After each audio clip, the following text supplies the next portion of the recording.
contributing in a win over the Astros. Tonight, the test comes from the Braves clinging to a half-game lead in the wild card. Cy Young hopeful Tim Hudson gets the call opposite Jordan Zimmerman in Game 1.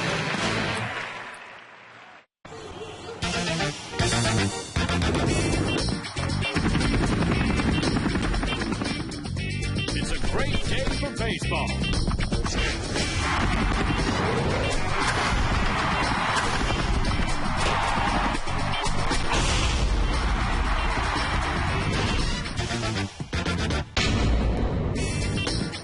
How do you bottle up what the Nats did yesterday and keep it going? The Atlanta Braves are in town, and they've got to play some serious baseball. They're in the wild card hunt, up by a half game. Kids are having a birthday party at the ballpark tonight, and it was like a party here yesterday, the way these guys played. Bob Carpenter, Ray Knight. So how do you take that from yesterday and keep it going? Because that was one of the best games of the year. Well, there's no doubt about it. You just keep playing hard, Bob, and they've done that. Got a lot of guys out there showing a lot of energy. Detweiler garnering his first win of the season, throwing the ball exceptionally well, going 6 innings, but aided by the best defense that I've seen all year by anybody else in the league. Any team could not have played better defensively than this. Double plays, great diving plays, ranging, tremendous play here by Gonzalez. You're going to see him outstretched, taking a double away, coming up, throwing the ball firmly to first base, and just they played like a world champion yesterday in every facet of the game. Morris hit a home run, Bernardino hits a home run, Espinosa hits a home run, and just offensively, defensively, pitching-wise, everything went the way that they hoped it would go from opening day. Adding up to a 7-2 win, the Nats take 3 or 4 from Houston. But it's a whole new thing now. This Atlanta ball club has to win just about every day.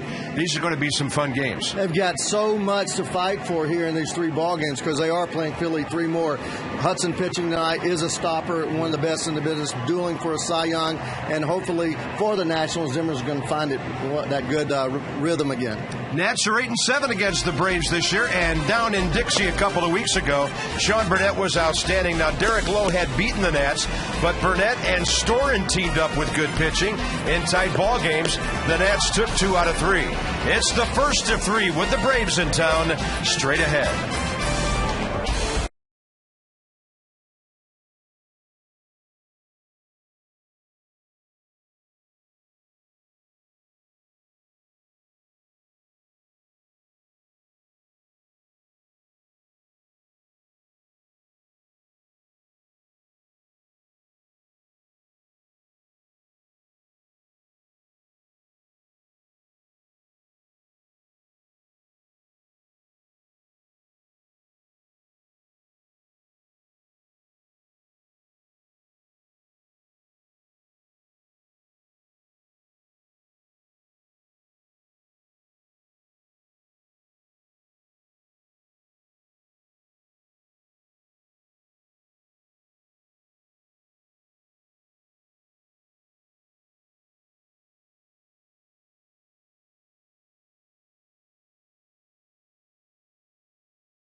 Rethink Possible, and by Hager, established 1926. Your own great moment starts at Hager.com. Warm night in the district. It's another September sizzler as we get ready for the hot Braves. At least they were until they went to Philadelphia to take on the Nats. But the Nats have played Atlanta very tough this year. Braves are 6th in the league, hitting at .259, tied with Chicago. But they're 4th in runs. Jason Hayward, one of the best rookies to come along in a while, also sporting a 400 on-base average. It's historical for rookies. We'll talk more about that later. But they are without Chipper Jones, making things a little easier for Jordan Zimmermann and other opposing pitchers these days. Zimmermann did beat the Braves in one of his early starts in his career last year. Comes into this one, his 6th game, 0-2 with a high 6.75 ERA. 7:05 in Washington. Underway with a good fastball for a strike, and that baby sizzled in at 95. Clear skies, 90 in the district.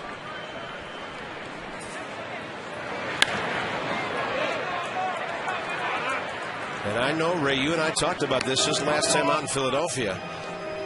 3 starts ago was his game at Florida. We have not seen the same zip on the fastball since then. Maybe these velocities early are an indication that he's on tonight. He possesses a great arm, Bob. And, 94, 95 is something that he can pitch at that level. He was at 91, 92, according to the gun that they had in Philadelphia. Plus, he was wild. He had a tough time getting ahead in counts and just really worked himself right out of the game early. 2-2. Nats were down 5-1. He'd given up 3 of those short home runs in Philadelphia before Jim Riggleman had to pull him out. A little bit more of a fair ballpark in which to pitch tonight. 2-2 to Omar Infante. And he's around late on it. 28-year veteran, the crew chief Tim McClellan has the plate. Mike Everett, first base. Adrian Johnson, second. Andy Fletcher at third. The umpiring crew tonight. Jordan is one of the few guys on the staff that can pitch up in the zone. Kind of hung that ball a bit. A ways to go, and Willie Harris gets there. PNC Bank scouting report shows you the keys to Jordan Zimmermann's achieving success. Turn on the fan. This guy's averaged almost 9 strikeouts per every 9 innings that he's pitched in the minor leagues and in the big leagues. 3 under. He's held the opponent in his professional career to 3 runs or less in 70% of his starts. Living up to his reputation, dominated in the minor leagues with a strikeout per inning. That start that you mentioned down in the Marlins, Bob, he struck out 8 in just 6 innings pitched. He's a kid that can dominate you. He just needs to get back to that. And Jason Hayward, the rookie, hitting .285. Excuse me, buddy. I think only way that you can do it is getting ahead in the count. And we say that over and over and over again. But head of the count, throwing the breaking ball right there, just getting a pop-up for Ian Desmond to up, 2 down. Nationals defensively. Desmond up the middle with Espinoza. Alberto Gonzalez as Ryan Zimmerman nurses those sore rib areas across from Adam Dunn. Harris, Bernardina, Morse across the outfield, and Pudge back in behind the plate tonight. So Zimmerman takes on Martin Prado, who's tied with Ryan Zimmerman at 307. 6th best in the National League. Yeah, establishing the fastball early. And when you're at 95, you can get away with missing a little bit off the plate once you get ahead in the count. That showed 97. But his curveball is so sharp and quick, Bob. He's working on his changeup. He just got behind every Phillies hitter, 1-0, 2-0. And couldn't get to his breaking ball. Yeah. He has a great breaking ball, but you can't throw it when you're always 2-0. And when you don't have command of the fastball, it negates the breaking ball. Just right there, inside part of the plate. Target away. Oh. Didn't miss by much. Oh, that's a perfect pitch, though. Nats will appeal, and Prado did not swing. Whether he swings or not, 1-2, that's right where he wants to go. Check out this. It's just going to miss the plate away, but it starts on the plate and then works itself away. Down to Gonzalez. That's an easy play for that guy. And a real good first inning. Danny Espinosa, lots of power lately, leads off against Hudson.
Danny Espinosa in that leadoff spot. Bernardina's second and Ian Desmond is third tonight. And since the end of July, Desmond has just been a revelation. 52 ball games, a hit every 3 times up there, scoring runs, driving the ball for extra base hits, 10 home runs and 62 RBIs. How good will the Nats have to be tonight? They're going to have to be Hudson good. Tim Hudson, 10 of 11 against the Nats in his career. On the season, 16-8 with a 2.61 ERA. And that earned run average is 4th best in the National League.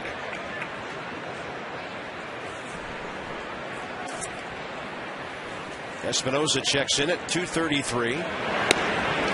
And establishing that first pitch fastball. And he does that as well as anybody in the league. 70% of his first pitches for strikes. And he's going to pound the strike zone down. He doesn't throw very many pitches up. Hudson is 4th in the league in wins, 8th in opponents' batting average, and Danny Espinosa racking up extra base hits yesterday. And this is a big fly.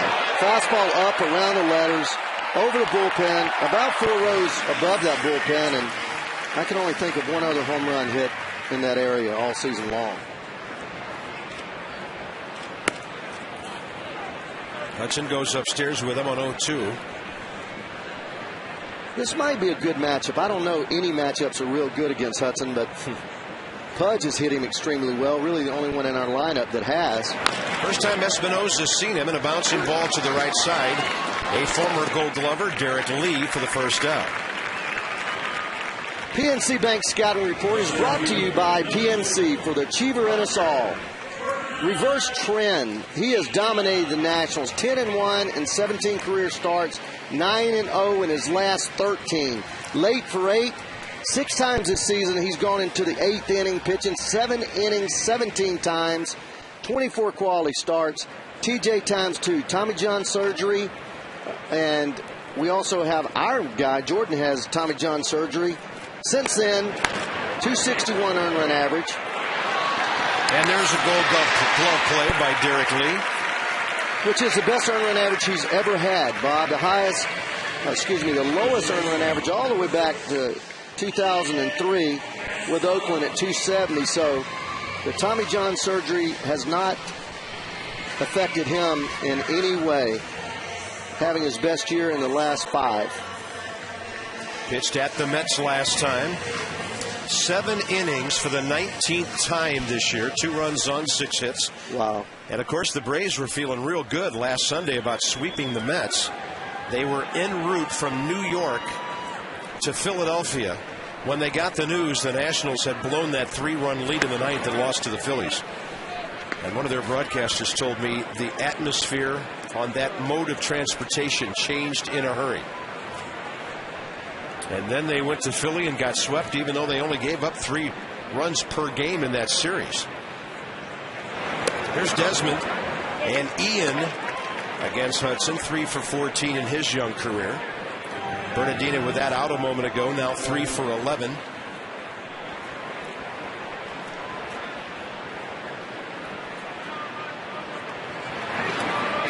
Hudson throws that one way outside, then he looks back to check his landing area.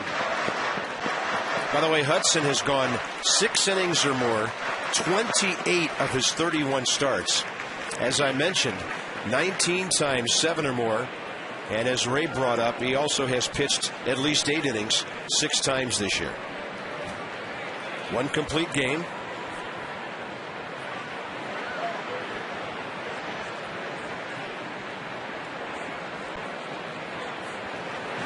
And a 2-1 to Desmond, who hits a 2-hopper and a big hop for Alex Gonzalez. Zimmerman and Hudson good in the first. Neither team with a base runner.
The Braves up a half game on the Padres, and the Rockies have lost 4 in a row. They need to get their thing turned around here pretty quickly.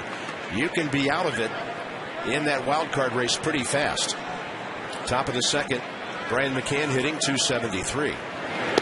And the thing about the wild card, Ray, every night somebody wins and somebody loses. So there is ground to be gained or lost on a daily basis. It's a lot of September pressure, even for a man with the experience of Bobby Cox and his ball club. And they're playing without Chipper Jones. But it's what you like, Bob. That feeling of pressure is, so much of that is energy. You feel the pressure, but it is just inside. You're grinding, but it's just a fun time to play. Everything that you do is so important. And you find out if you're a bear down type player or not. Jordan Zimmerman took Brian McCann up the ladder, got a ground ball. And that's 4 in a row for Jordan to start the ball game. He threw 14 pitches, first inning, 9 strikes, and first pitch strikes to all 3 batters. Yeah, I was so fortunate, even starting in the minor leagues. Every ball club that I played on in the Reds minor league organization played for a championship, won against Bobby Cox that we'll talk about later. Always won, then got into the big leagues, and first 11 years of my career was either in the playoffs or fighting for the playoffs, averaging 91, 92 wins a year, and it makes the season so much shorter. You start getting into late August losing, and it becomes a grind. But when you've got something to play for in late August, you get a second breath, and every ball game, every at bat, means something to you. You're talking about being able to put something on your mantle. By the way, in Philadelphia, Shane Victorino leads off the game with a home run, bottom of the first, for the Phillies against R.A. Dickey, and they lead the Mets 1-0. Trying to win their 11th straight. Those guys are going to be hard to beat. They're going to end up with home field advantage if they go right through it to the World Series. And with those three starters in that ballpark, you know, odds are strong that they're going to take people down unless something falls apart, somebody gets hurt. Jimmy Rollins announced today that he's available. Yeah, they're going to be careful with him. By the way, Ray, the 3 games in in Philadelphia, the Braves lost 3-1, 5-3, and 1-0. So it's not like they got blown out. They pitched well, played well, but they were shut down by those pitchers you talked about. And the Braves on a rare 3-game losing streak, and now they're playing only .400 ball their last 20 games, and the Nats are responsible for part of that. Well, they've been down a pitcher. Jurgens has been hurt. Medlin got hurt earlier when he was throwing the ball so well. He was 6-2, and you know, Hudson has been the one constant. Derek Lowe is 14-12. But they only have 2 pitchers over 500s that are starters, and that's Hudson 16-8 and Lowe 14-2. Since Medlin has been gone, he's 6-2. 3-2 pitch hit out to left center. Willie Harris was playing way off the line, so they had Derek Lee scouted well. Easy out, 5 in a row for Zimmerman to start the game. And that was off speed at 80 miles an hour. Well, you're going to see them out front when he pounds that fastball early for strikes, and it's 95 miles an hour. You only have one thing as a hitter that you can think, and that I can't get beat with a fastball. So you throw any breaking ball that's off speed or a changeup that's off speed that appears in the strike zone, and even if it falls out of it, hitters are going to be out in front of that thing. Here's Nate McLouth. And he's in a little bit of a funk again. He's 0 for his last 10, hitting a .184. Sent down to the minor leagues for a while. Back in center field for the Braves. Rips it foul. And the count quickly 0-2. So Zimmerman way ahead of another hitter. Yeah, and it looked like he ripped it, but he really got jammed on the fastball end. You know, it's really a simple formula. We talk about what's wrong with Jordan, what's wrong with this guy, what's wrong with that guy. When you're throwing that curveball for a strike, when you're throwing the fastball for a strike, and then you elevate, you're just going to end up moving up and down on that barrel of the bat, keeping people from the square part of the bat, keeping them from hitting the ball flush. And he looks tonight just like he did in Florida, except he's got a couple more miles an hour on his fastball. He sure does. 1-2 pitch. Breaking ball ripped, but again, the Nats had him played well. Espinosa throws out McLeod. Adam Dunn is back in the lineup tonight after missing one day. 6 for 31 his last 10 games. But Adam Dunn has faced Tim Hudson 28 times before with good success. We'll tell you in a moment.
That's extra tonight.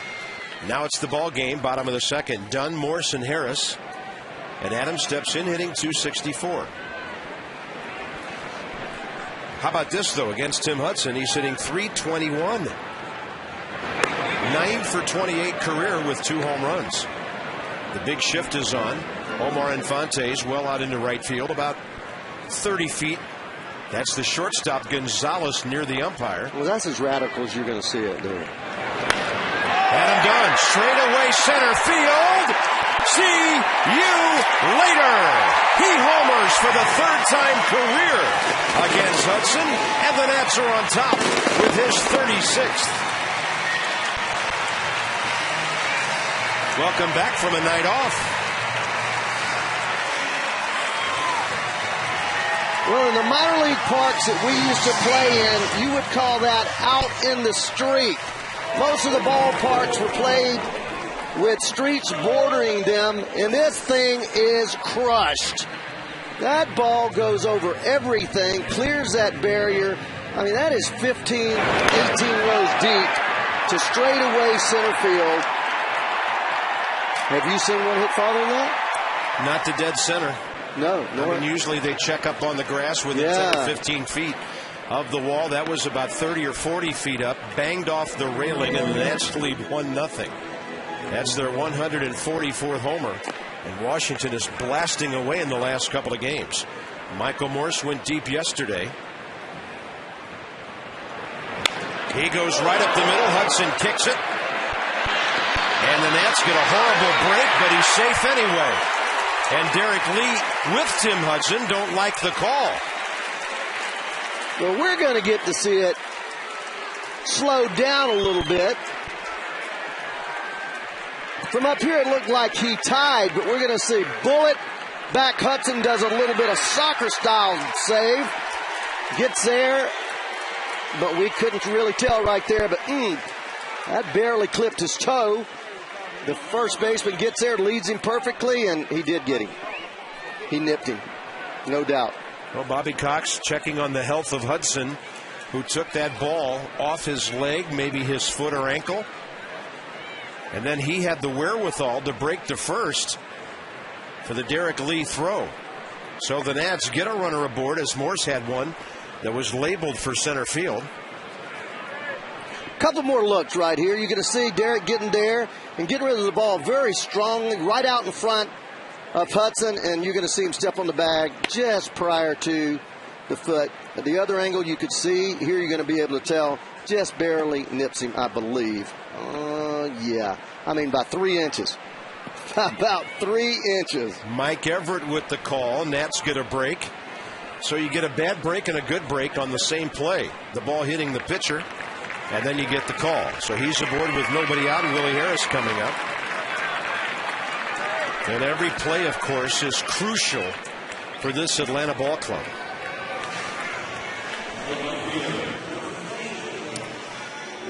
So there are baseball fans in Philadelphia, San Diego, and Colorado really rooting for the Nats tonight. Here's Willie batting $184. He's been on base 7 of his last 10 starts. And the Nats have hit the ball sharply in this inning against Tim Hudson.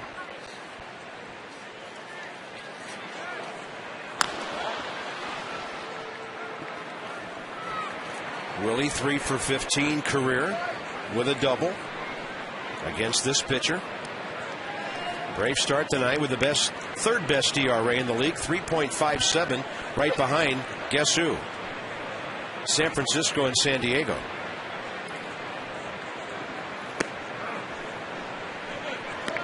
Giants at 3.39, Padres 3.42.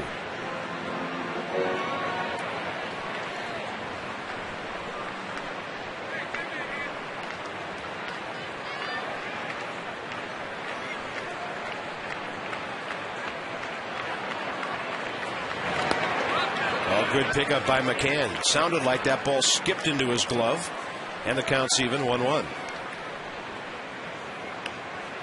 Slider down there. Gosh, that's a great play. That's a great play.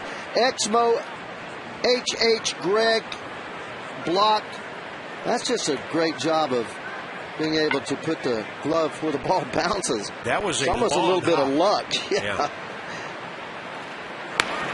McCann not always known for his defense. 2 balls and 1 strike.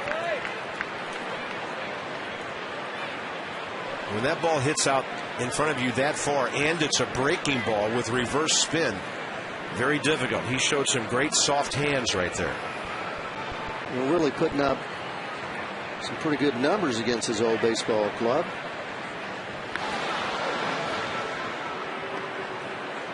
Well, the Braves have a schedule that favors them anyway.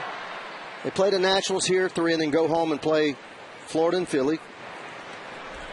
Last 3 games of the year against the Phillies will not be for the division, I don't believe, unless something goes haywire up there. And with those starters, I don't believe that's going to happen. Upstairs, and a strike called by McClellan, 2-2. But as you mentioned, partner, with the Padres and the Giants basically tied with the Braves are going to have to win something like 6 out of 9 ball games. And, and they know that.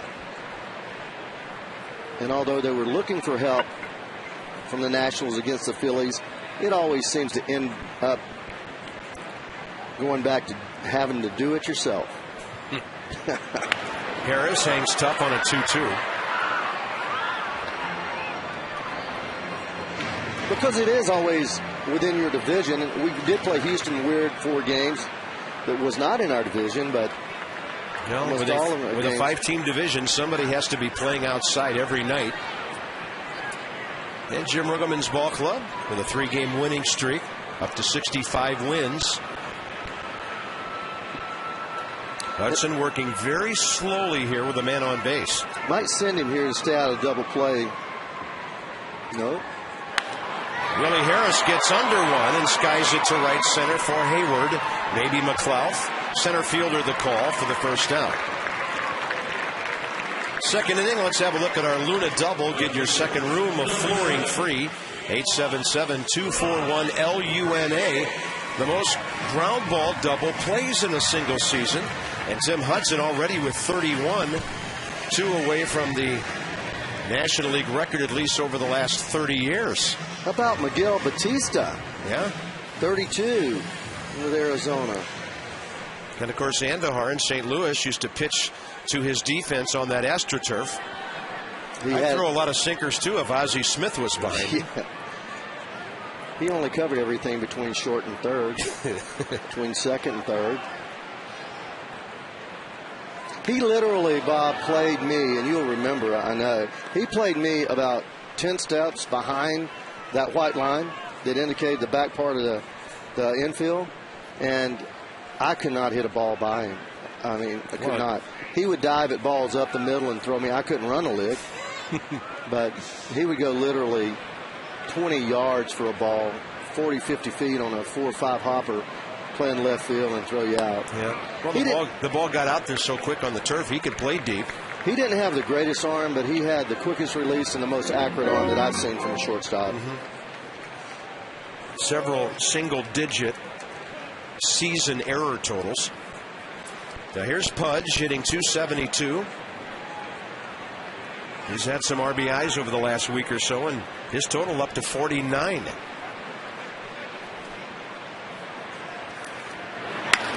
That's into left field for a base hit. Gonzalez cheating a little bit up the middle in double play position.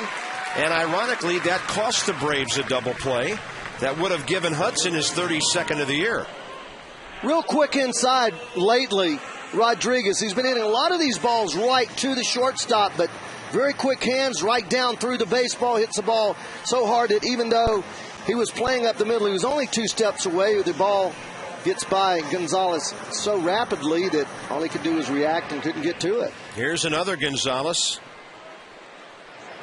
There he goes. 2,816. Signed for next year.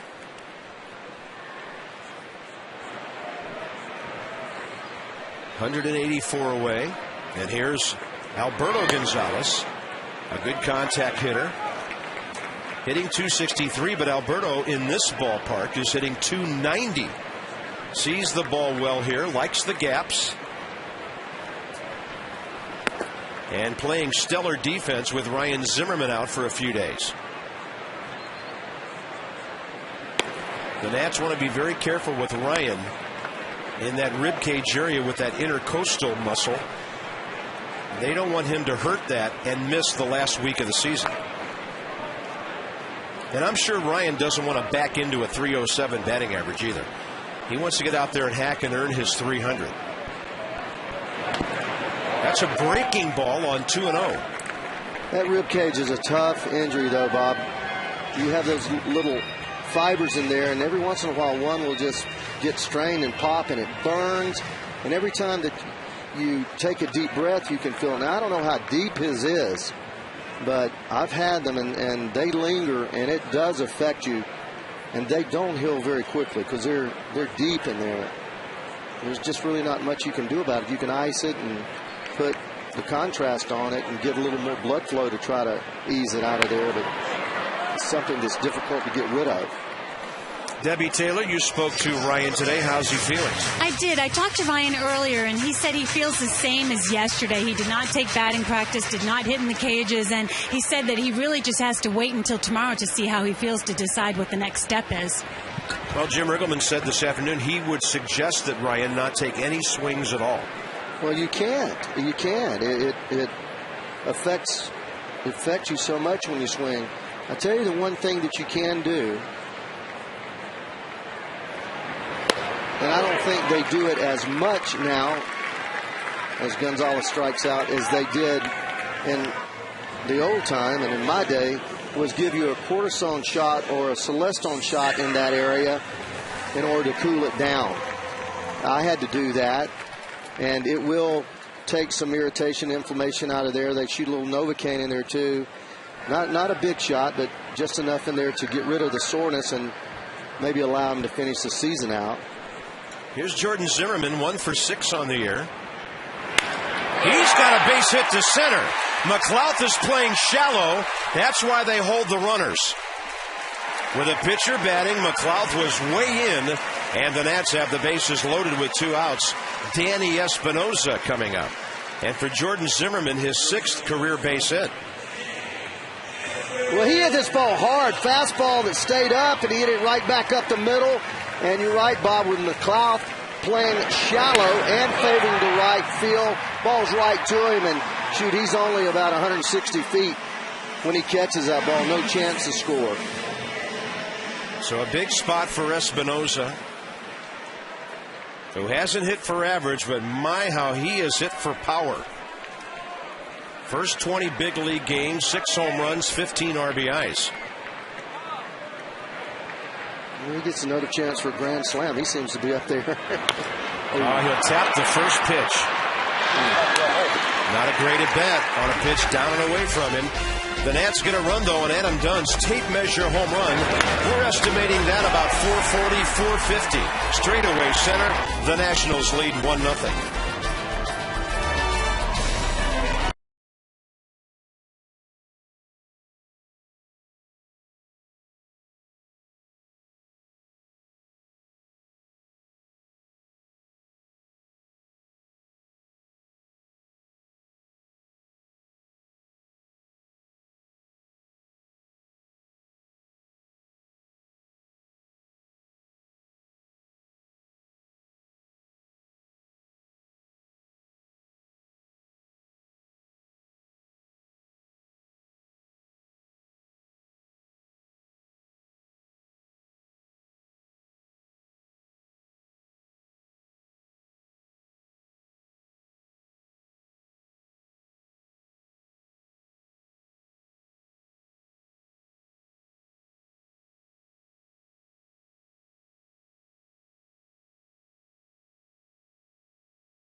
$5 raffle tickets to benefit the Dream Foundation. It is your chance to win a Nationals player's jersey or coach off their backs. Here's Marla Lerner-Tannenbaum with more.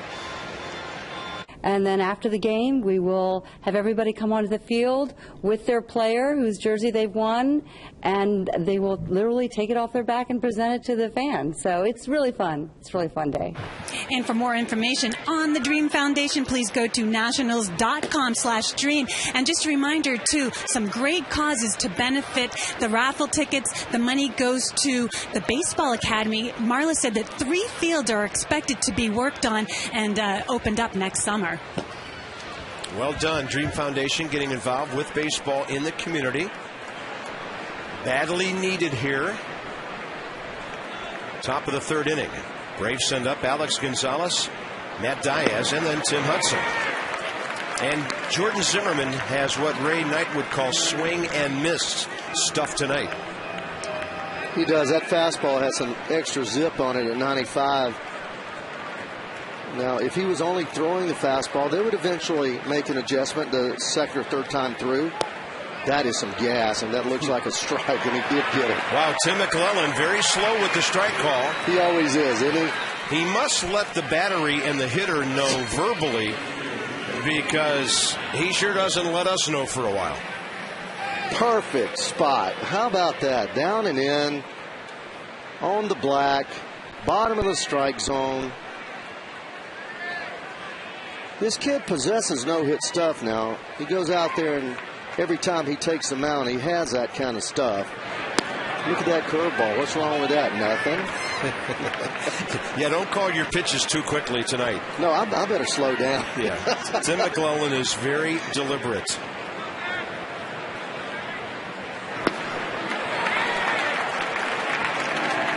Got him reaching.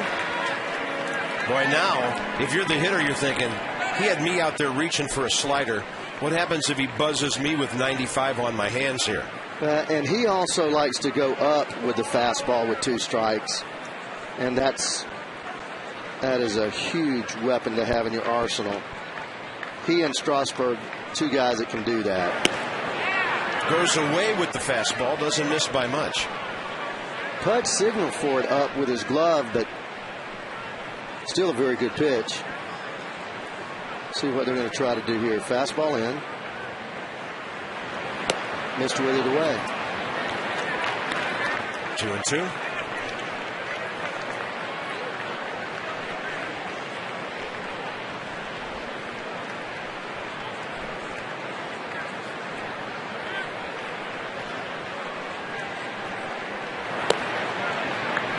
Right out there 3 times. That's not far off the plate. That's a pitch, again, that you've heard me say, and I don't mean to keep inserting me in it, but, you know, it's hard to take those pitches out there. He's swinging on 3-2 and fouls it. Shane Victorino has doubled in the bottom of the 2nd in Philadelphia after leading off the 1st with a home run. The Phillies now lead the Mets 2-0. Who do you have pitching for the Mets tonight, Bob? R.A. Dickey. That knuckleball. Joe Blanton for the Phils. And he hit him on 3-2. So Jordan Zimmerman had him no balls and 2 strikes. And I know it was the fastball, but they did some nibbling there. And now he loses the hitter. The Braves have their first base runner.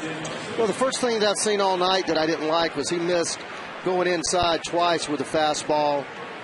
When Pudge called it inside, he went away, and that's 17 to 20 inches that he missed with his pitch. And then there he wants to come inside, and he misses that 15 inches. So first sign of him not going to his spots adroitly the way that he has against everyone else. Diaz somehow working that strike zones. That'll count back to 3-2. Tim Hudson, good hitter. 7 sacrifice bunts on the year and 14 hits. He does a lot of things to help himself with the bat. Great athlete. 175 career hitter. Mike Rizzo told me when he scouted him in Auburn, he first went over there and was looking at him as a dual draftee, meaning he was hitting designated hitter and leading the club in hitting. and ended up in the top 5 in the Southeastern Conference in hitting. Hit a lot of home runs. He said he actually believes he could have made it as an everyday player if he'd have continued to hit. Well, we know the desire is there. And there's the rest of the weekend. Saturday against the Braves. And the Nats will face Derek Lowe again, throwing Yuneski. Maya Levon goes against a still-to-be-determined Atlanta pitcher on Sunday. And then the Phillies will come in. And if they don't clinch this weekend at home, they might be looking to clinch here. Their magic number is only 4. Jordan Zimmerman throws the ball beyond the tarp. And Matt Diaz might be thinking about third. He'll stop as Michael Morse covers up. And the Nats unnecessarily push a runner to scoring position for the other team. Just an unforced error. He has a fairly big lead, but Matt Diaz is not a guy that you worry about stealing a base. You've got 2 outs. You're throwing the ball great. You're striking out people. You're getting ground balls. Don't let a secondary thought get in the way of what your game plan is, and that's to get these hitters out, which he's doing so effectively.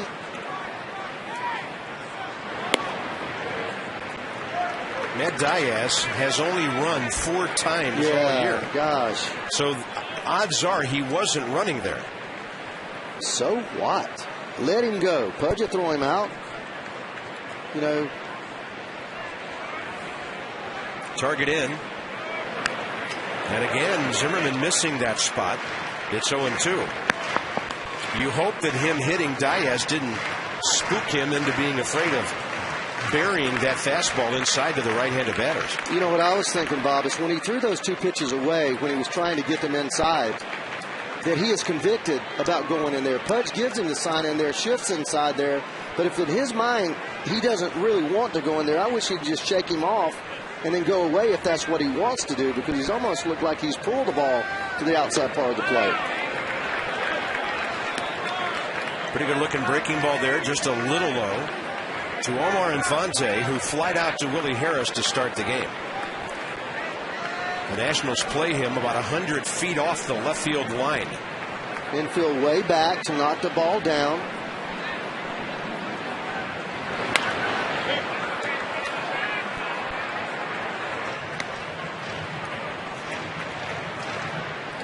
Look at the infield, how they're playing right on the grass. Michael Morris right there in your pitcher in right field is way in there shallow again. Now this kid doesn't have a lot of pop, but he can hit that ball over Michael's head. He's playing a tad shallow for me right there. Yeah, that's almost how you'd play an opposing pitcher. Yeah, I mean, this kid can hit the ball over your head in right field. He'll pull it right to Desmond. Diaz tried to get in the way. Ian throws out the batter.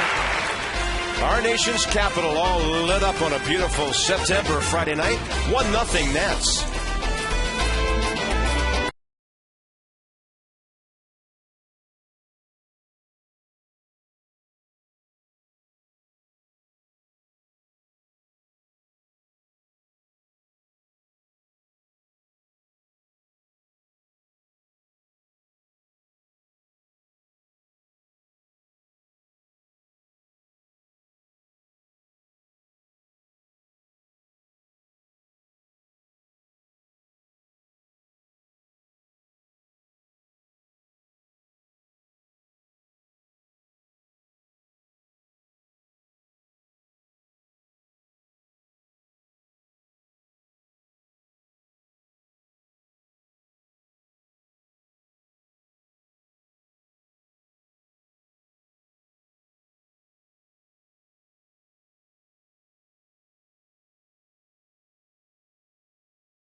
It'll be Bernardina, Desmond, and Dunn. Roger went deep. Sixth inning, a big blow that gave the Nats their last 2 of those 4 runs. Lovely to see those guys stay on the ball, go opposite field, hit it with authority. Look at this. Nationals right up there. Bernardina has 11. Desmond has 10. Espinoza has 6. And Justin Maxwell, still considered a rookie, has 3. Mr. Ramos has a home run.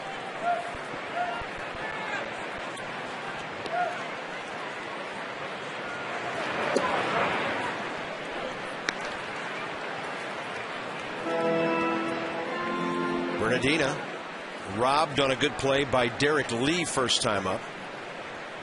The Nationals would have to have a huge final week and a half to catch their home run total of last year. Right now they're at 144. Last year they hit 156, 9th in the league. Right now they're 10th. Say one thing the Nats have done this year, they've given up a lot fewer home runs. Last year they gave up 173. This year 137.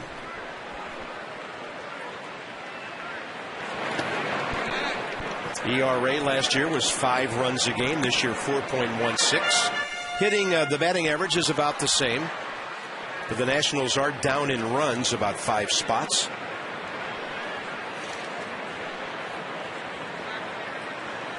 One ball and 2 strikes to Bernardina. Rick Eckstein watching his young pupil. Target away. Bernardina takes it that way.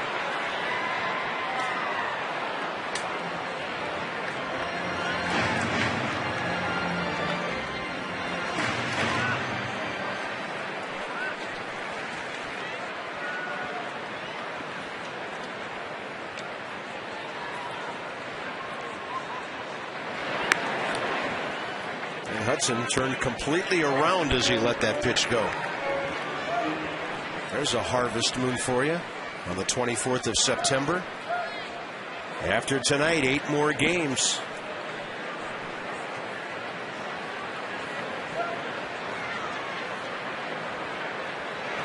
Bernardina continues to spoil those outside pitches by not trying to pull them.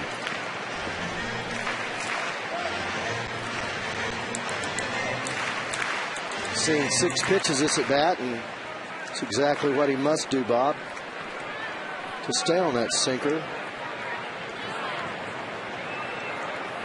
Get a 2-2 again. That's right on the corner. Bernardina gone. Second strikeout by Hudson. What is up with Ian Desmond and the Atlanta Braves this year? 4 of his 10 home runs against Atlanta. Hanging breaking ball early in the year. No doubt about it. Fastball. Straight away left field. I think that was a fastball. Sinker to right center field. And then I know this is a fastball in.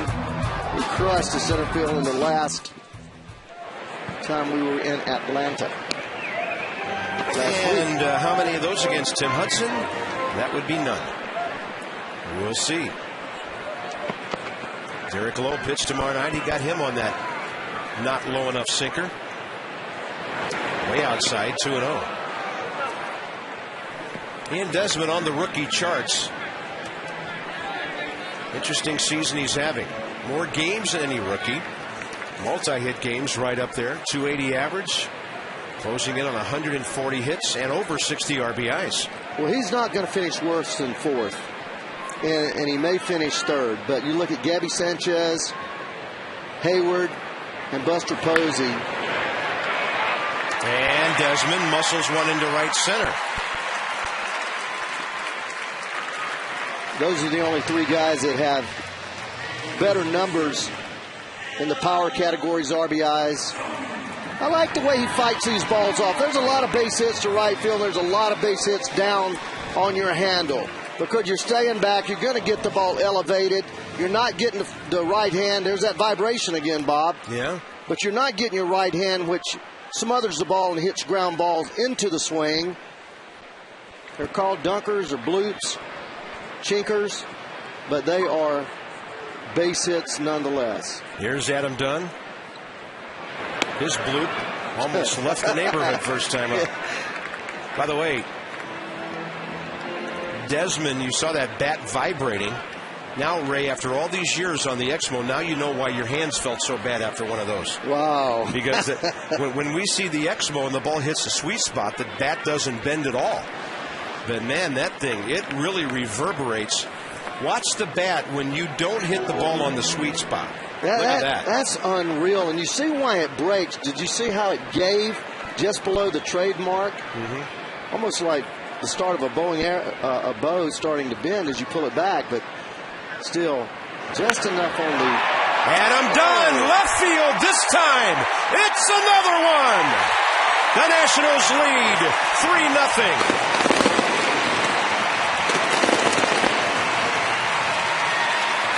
Adam Dunn has now hit 37 home runs, 99 RBIs when he touches home plate.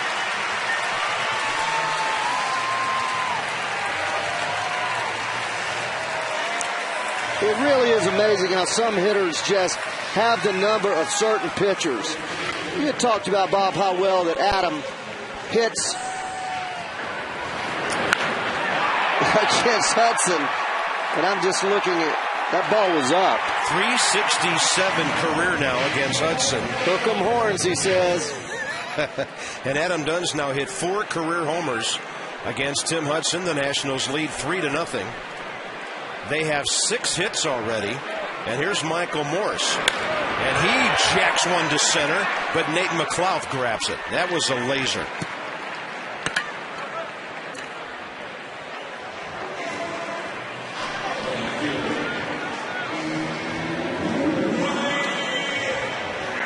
So Adam Dunn leaves Joey Votto behind tonight, and he's on pace. Well, he'll have to hurry to get to 40, but he's done his job getting closer tonight. And Adam almost a sure bet now for 100 RBIs. Crowd still buzzing about that blast. Adam Dunn, by the way, 5 of his last 6 seasons, 40 homers. 5 of his last 6, 100 RBIs.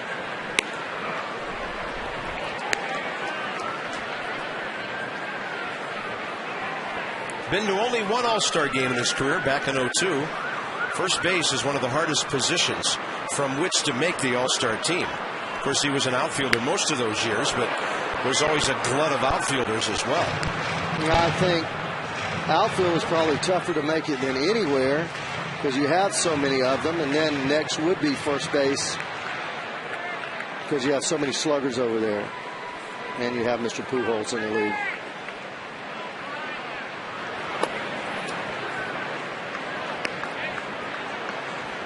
But Adam tends, he likes the ball more up than down. Hudson more down than up.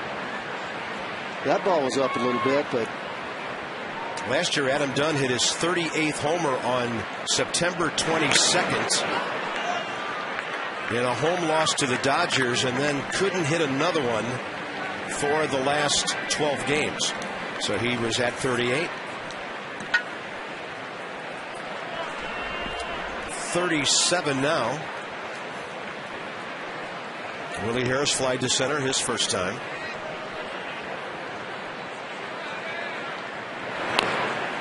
Who's that consistent, though? 46 home runs is high. The 4 years with 40, 37, 36 years. Who's that consistent to go 6-7 years between 36 and 46 home runs? Yeah, that's even more than Albert Pujols hits most of the time. A-Rod would be in that category. Guys who are just prolific home run hitters. And Willie Harris takes one that just misses low, 3-2.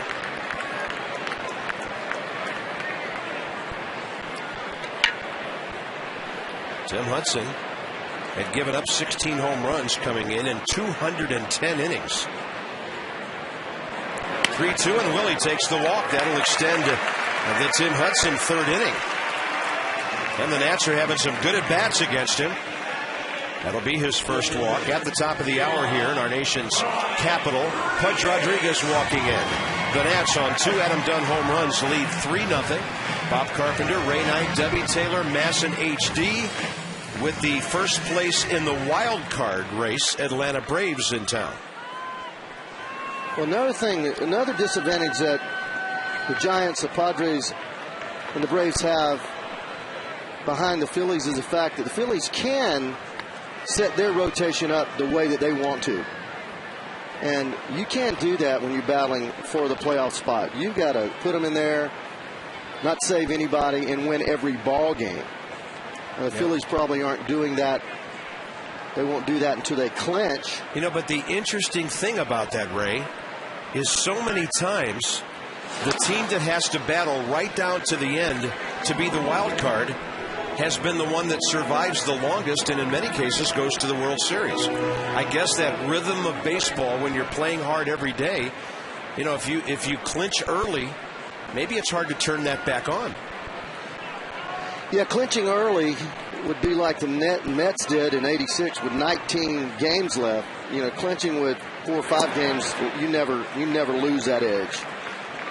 But I know your point, Bob. I've seen that happen so many times when a team plays right up to the last game or so of the season before they get in, and they get in. They play their way in, but then they end up being flat.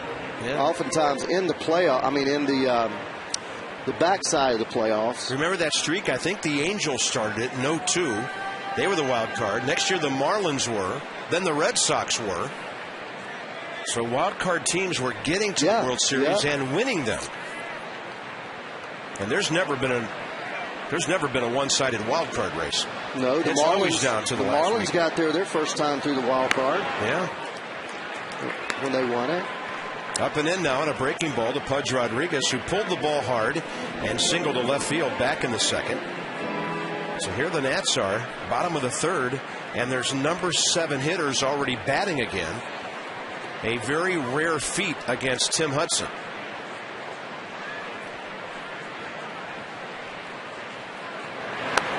Meanwhile, the Braves must feel like they've been in the field 80% of the game so far. Their at-bats have been pretty quick, their innings. And Hudson, with men on base, has really slowed things down.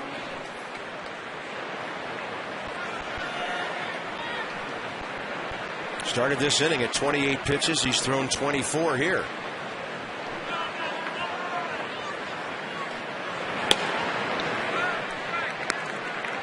By the way, the Mets just got a 2-run homer from Angel Pagan.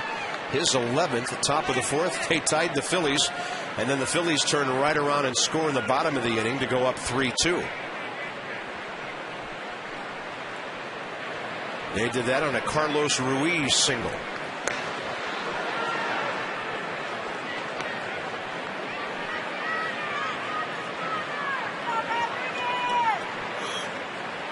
Look at that, Pudge at 417 when he's 2 pitches ahead in the count. Outfield around to the right, except for the left fielder. Big gap in left center. Harris on the move. Willie gets a great jump, and it's ball 4 anyway. And Tim Hudson's inning will get even longer now with the patient contact hitter, Alberto Gonzalez. And a visit now from Roger McDowell.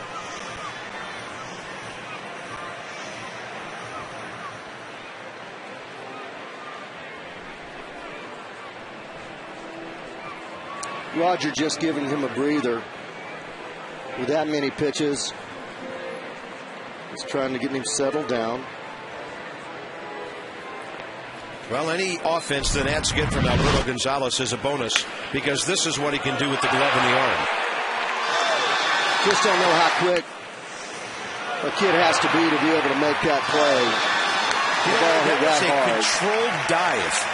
He was already parallel to the ground, and he actually reached up when he saw the hop. That's how quickly he got down in that position. Well, he feels from the ground up.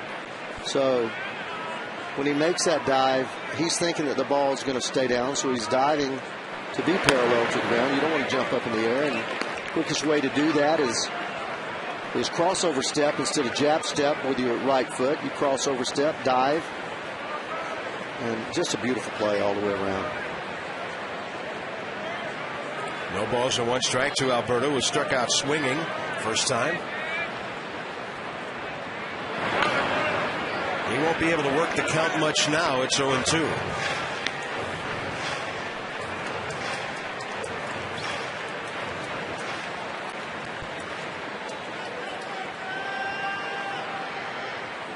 Tampa Bay's ahead again tonight, 2-0 at home over Seattle, while the Yankees trail the Red Sox at home 3-1. Tampa Bay is 1/2 game behind New York for first in the AL East. It's going to be pretty easy to figure out the playoff scenarios over there. He was chopping on an outside pitch, 0-2.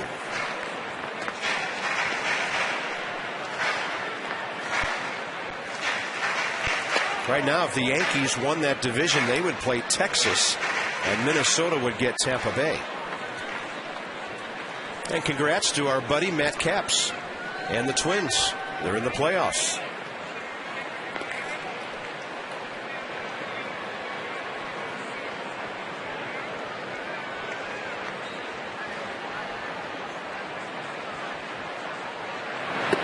Good take by Alberto.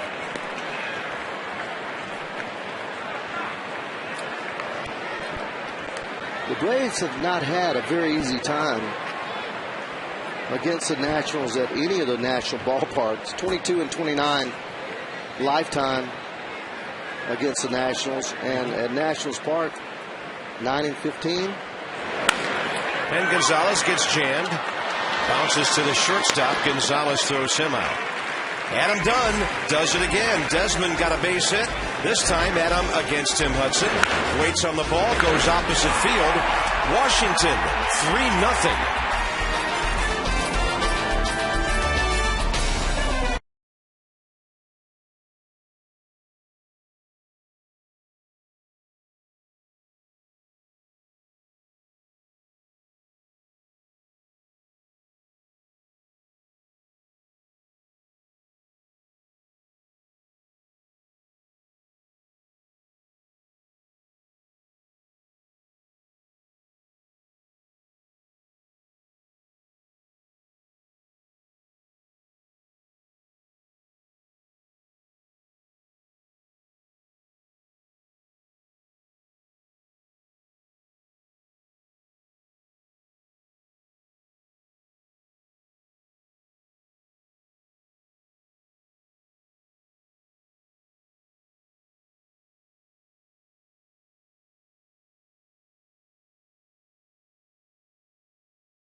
Adam Dunn getting his job done so far, and very rare to have a 3-0 lead on Tim Hudson, at least when he pitches against Washington. Yeah, the ball club have been so much better at getting good balls to hit and driving the ball extremely hard. Adam taking the day off maybe refreshed him, 2 home runs, but an extra day for George Zimmerman certainly seemingly has refreshed him, as he's throwing that ball 94, 95, 96. Slider is very sharp and accurate, and he has these Braves right now eating out of his hands. 2 strikeouts in 3 innings. Yeah, Ray brings up a good point. Yesterday was his regular day, but the Nats inserted Ross Detweiler into the rotation. He pitched well, and Zimmerman seems to have really benefited from that. And that fastball zips in. Well, that's actually showing up 86 on our gun, 92 in the ballpark, but not his best fastball. But a little get-ahead fastball. Now he gets the ground ball. Espinosa to his right. He covers some ground.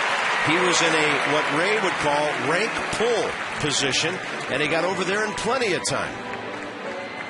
On a ball that was hit hard, on a man that runs hard. See how he sticks that head right down to that left knee? to get the extension and making sure the glove is on the ground. And then once he catches it, ladies and gentlemen, boys and girls, you can just take it to the house. He is so accurate. Look how he stretches, and that left head kind of goes toward the left knee, his left knee to the left elbow, turns that glove backwards. Beautiful. I mean, right in the center of the glove. He catches everything in the center of that glove.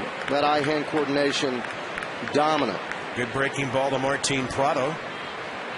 He pulled the ball to Alberto Gonzalez first time.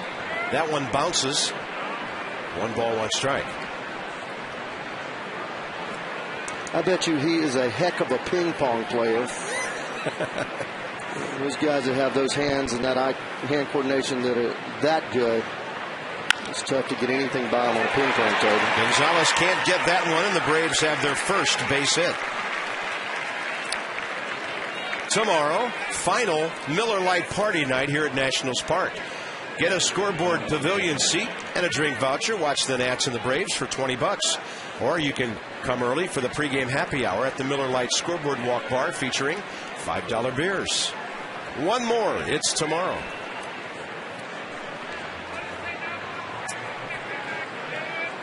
And actually, I guess we'd have to call that a Miller Lite party day, right? 1:05 first pitch.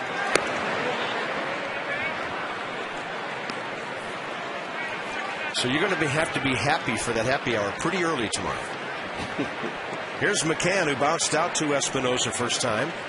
Nats playing interesting defense. Not a big shift, but a partial one. Desmond is almost up the middle. And Zimmerman misses 2-0.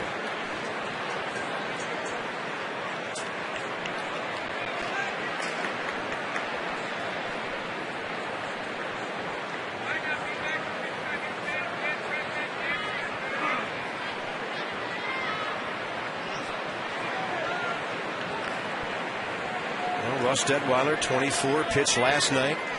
Zimmerman turned 24 May 23rd. He was only drafted just over 3 years ago. Bernardina, 10 feet behind straightaway center field and deep, very deep. You got a 3-run lead. You don't really worry about no doubles in this situation. McCann does have 20 home runs, but this is about as deep as I've seen our outfield play anybody. Fastball just right there. Should have been a strike. It's 3-0. That's a strike. That's a strike. 4-pitch walk to McCann, and it'll be up to Derek Lee. And he didn't miss any of those pitches very much.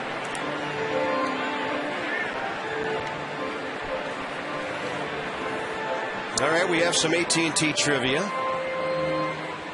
from the smartphone.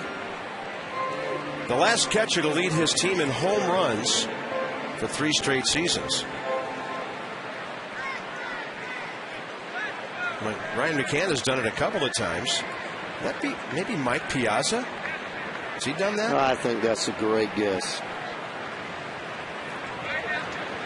I don't know anybody. But in consecutive seasons, that's tough. Well, I'm sure he led his team in home runs. That ball club. Mondesi was on that club. He didn't lead it. Joe Mauer been around long enough to do that? No, well, he hasn't done it because the big guy playing first base. Pardon me, Morneau. Morneau, yeah, Morneau led the team a couple of years in a row. Yeah. No balls, 1 strike. Derek Lee jammed, and he gets a base hit. They're going to hold the runner. Wow. Interesting call by Brian Snitker. Yeah. Willie Harris has an average major league arm, and he was playing pretty deep. Yeah, there's no way he'd have made this play. I'm very surprised. Prado runs well. Can't believe they held him. Yeah, there's no way that you're going to throw the guy out here. You must keep that other runner from going to second base. Here he gets third base before Willie ever gets the ball, and he's holding him up already. So that's a very conservative call. Well, and then you have a guy hitting 180 behind him. Very conservative call there. You see some of that sometime with 2 outs, or no outs, excuse me, with no outs. But with one out, you got to take it as it comes to you. Well, and I thought Willie would maybe just come up and throw it into second base. He would have. As you said, to keep that double play in order. You could tell he slowed down right there at the last 2 or 3 steps just to get himself under control, to make sure that he does not boot the ball, to make sure he fielded it cleanly. So Nate McLeod fouls one into the Nats dugout. But thank you very much. So at third is Prado. Not much speed at second base in McCann, and Derek Lee at first. Now, if you have Roger Bernardino over there and you have that in the back of your mind, with 9 assists, that's a little different story. Yeah. But as you said, or started to say, Willie has a very average arm, doesn't charge the ball quite as hard as Roger. Nate McLeod will drive it, but it's slicing on a play, and that'll be strike 2.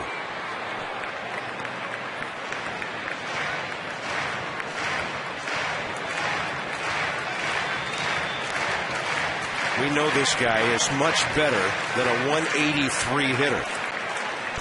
Has just had a nightmare this year.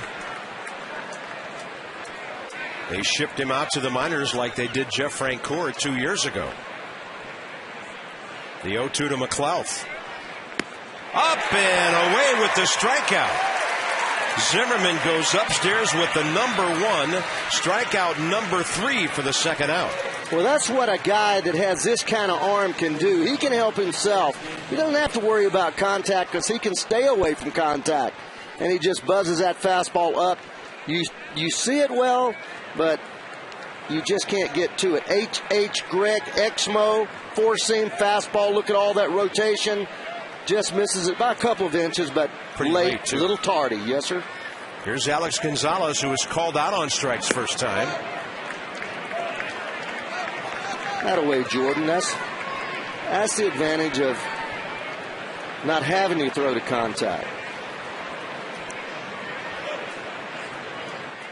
This kid struck out 92 hitters last year before he went down with an injury in 91 innings. Little bouncing ball right to the bag. The third base coach kept the Braves off the board, and then Jordan Zimmerman kept the Braves off the board. On the banks of the Anacostia, beautiful night. Nats lead 3-0.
Nats doing it all so far, leading Tim Hudson and the Braves 3-0. Adam, fastball away, second inning, deep center field, up there to that second level. Fastball up, deep to left field. Same result, 3 RBIs, 2 home runs, 4 total bases, a little hook 'em horns.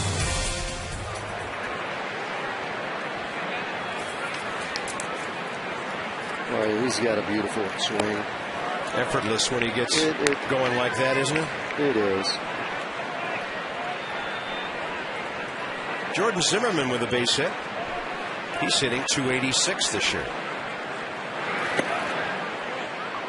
That's inside on the corner from Hudson. Interesting that Scott Olson's throwing. Maybe just on the side session. I would think so. This early side session. Out to the second baseman, Infante.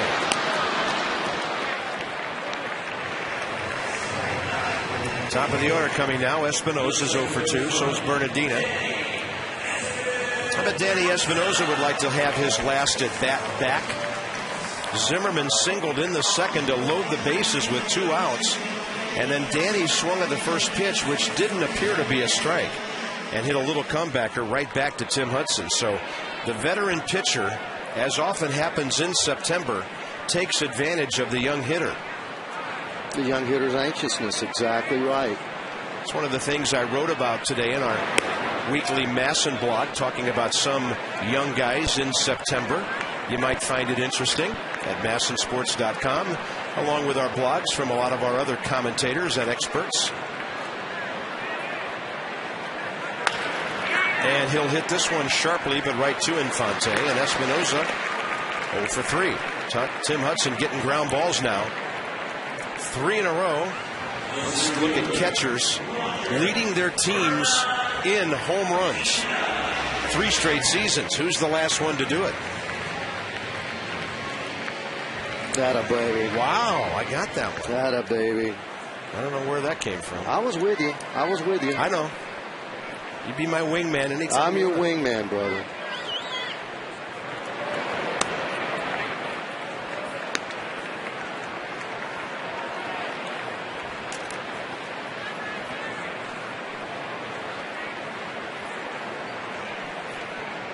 Bernardina, ground ball and a strikeout. And Roger goes up the middle. Slowed down by Hudson. This will be close. He's out this time. You had a feeling if it was a close play, the Nats weren't going to get that one. This guy can fly. At a 1-4-3, you be the umpire.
Look at him barehand this ball on the run and make it all in one motion. And here's the ball in the glove there.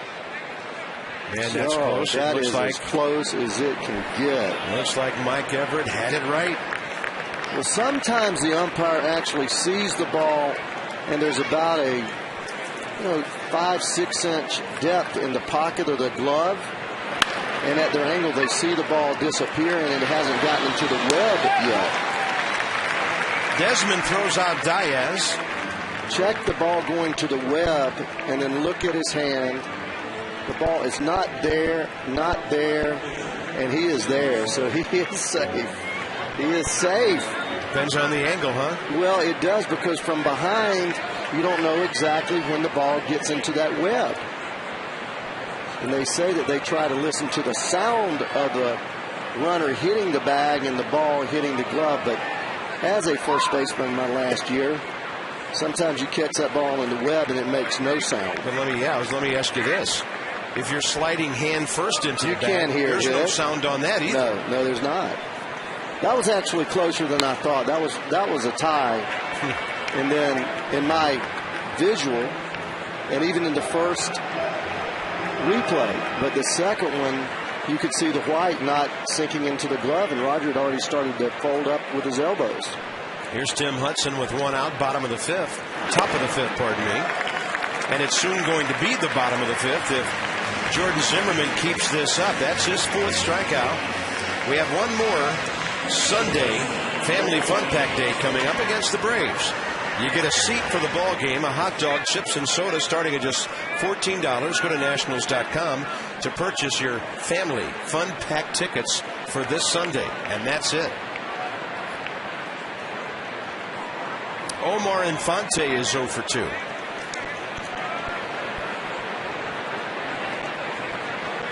Phillies still lead 3-2. Top of the sixth inning already at Citizens Bank Park. And I'm sure they're enjoying watching the scoreboard with the Nats on top of the Braves 3-0. That's in there. 1 ball, 1 strike.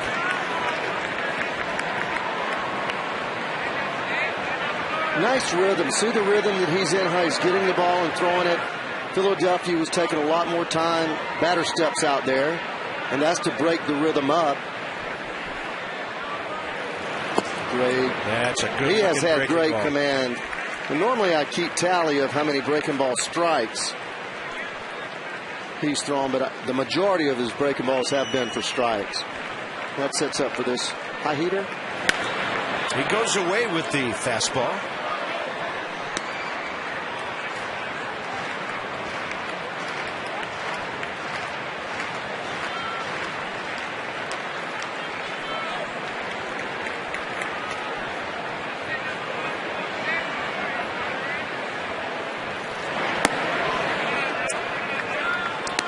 Red Sox are now up 7-1 on the Yankees in New York. The 4-run fourth. Tampa Bay tied 2-2 with Seattle. It's the only division where there's anything at stake over there. And a 2-2 from Zimmerman. He hung the breaking ball. It's hooking, and it bangs off the fair pole for a home run. Omar Infante's 8th of the year. You throw a breaking ball middle in, major league hitters will do that. Well, a leadoff hitter especially, you know, he's a guy that doesn't hit many home runs. What he is going to drive is going to be something soft for a breaking ball. He's leading off. He doesn't have a lot of pop. That is his 8th home run. But when you've got a 3-run lead there's no reason to go with a breaking ball. I'm not second-guessing the guy, but his fastball is dominant. He hangs it inside, 79 miles an hour, speeds up the bat, and he's able to hit the ball in the air. And that's about his best bowl. Just right down the line. 3-1 ball game. But again, it's a learning curve. It's a learning curve. Next time he won't throw him the breaking ball, or he makes sure he gets it out there. But another one of those hitters that was behind in the count that worked himself even and was able to do some damage. And he's got a good one. I mean, that's the first one that he's thrown bad, Bob. And the feeling that he has out there is this thing's working. I'm going to pound it away and strike him out. And he made a mistake. Jordan has given up 7 home runs in 25 innings this year. The league leaders, action-packed table games, red-hot slots await. Hollywood Casino, Charlestown Races, West Virginia. And Jason Hayward started the game at least with a .400 on-base percentage. Not many rookies have the wherewithal or the knowledge of the strike zone to do that. What a great list. My gosh. Yeah, of all the things that they talked about this kid having pluses, the thing that they talked about that was so different than other players, he has power, he can run, he can throw, he can hit, but was his knowledge of the strike zone. It usually takes a long time to be able to be as selective as he has been right out of his 20th-year-old season. Just turned 21 recently, but the majority of the season, his 20th, he's 20 years old, so in his 20th year. And he'll continue to get better and better. Yeah, that was another breaking ball. That'll hurt somebody.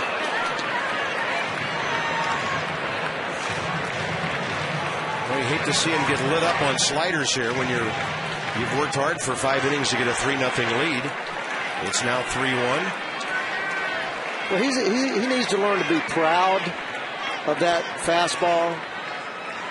Be fastball proud. There it is. There you go. Flew it right by him on the inner half. 5 strikeouts for Zimmerman. 1 home run in 5 innings. It's a solo. The Nats will take it.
You'll see why. Man, that's a tight field. What's Teddy doing, skipping? I have no idea. Come on, Teddy. Something went wrong right here. Some heads. George Teddy. and Abe down, and then Teddy piles on. Look at that hang time. We need to check Teddy's blood right now. Look at this. Oh, they're all skipping. It's all Tom Jefferson with the Heisman pose on the Geico President's Race.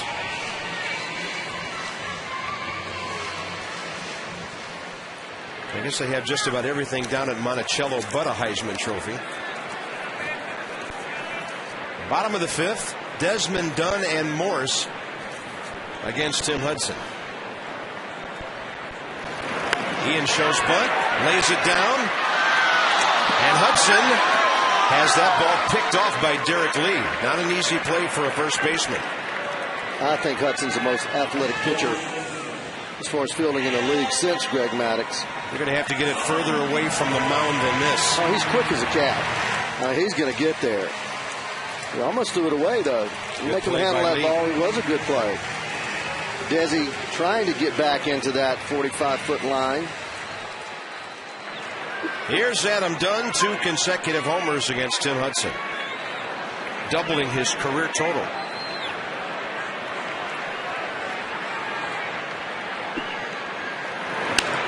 If you hit one to every field, is that called a home run cycle? Yeah, you can call it that. He's gone to center, gone to left. It's also something that Lou Gehrig's done, and Mark Whitten, and Rocky Colavito. There's been a lot of people that take you out of there 4 times. 2 balls and no strike. Hitters count. And Hudson misses under his hands. You know the green light's blazing here. If Adams sees anything he likes. He won't throw it. Well, I don't think he'll throw him a fastball here. He just soon walk him here. Yeah, he does. It was inner half. He was spotted. Right on the corner. Adams swings at that. He'd be picking out a new bat right about now. I'm missing a lot of pitches lately. This is left field, and that's near the line, and it's just foul. That ball real close to spinning into the seats for a ground rule double. And Adam Dunn will return for a 3-2 pitch. This portion of our ball game brought to you by Bank of America. Adam Dunn's made 2 deposits already. Nats have out hit the Braves 6-3 and lead 3-1.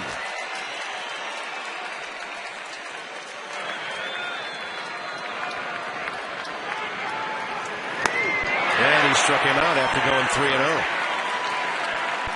You think Tim Hudson wasn't juiced for that at bat? Pitch sequence, 6 pitches. He goes with a fastball inside. He comes back with the same pitch, breaking ball though in. Another fastball in, comes back with a strike on the inside part. He wasn't going to go away with him. Fastball up and in, fouls off in a sinker, down.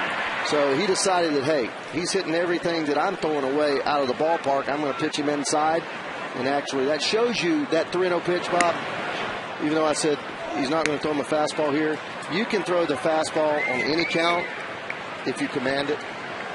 And you throw it where you want to throw it. It's the best pitch in baseball, but you've got to throw it where you want to throw it. Michael Morse has hit the ball hard twice. Up the middle both times. A base hit off of Hudson's leg, and then a line drive right at Nate McLouth, who again plays him about 20 feet over toward right center. 2-0 pitch. Good discipline by Morse. Yeah, they play him the way you play a left-handed hitter. They play him straight up for a left-handed hitter. So that's swung around, playing opposite field. 3rd time through the order. Actually better than the 2nd time through, but still very good at 249. And Morse will extend Hudson's inning a bit. Tim Hudson with his 3rd walk of the night. He walked Harris and Rodriguez back-to-back in the 3rd, Morse here in the 5th, and the hitter will be Willie Harris.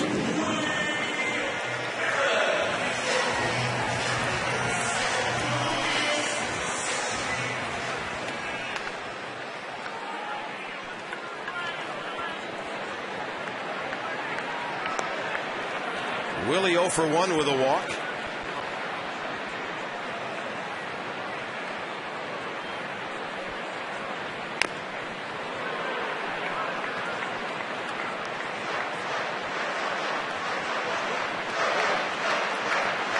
Red Sox now 10-1 on the Yankees in the 5th inning at New York. 3-1 Nats here. This is what happens when you swing at the sinker down and in. Tear a part of your shoelace off. Look at the dent. That hurts. That's right on that big toe. You're talking about losing a toenail.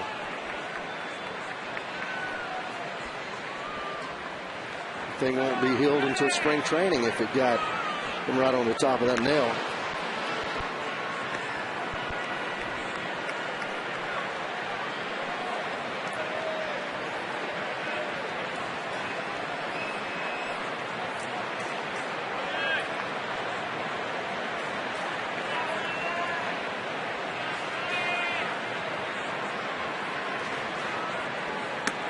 And Willie takes it upstairs. 1 ball, 1 strike.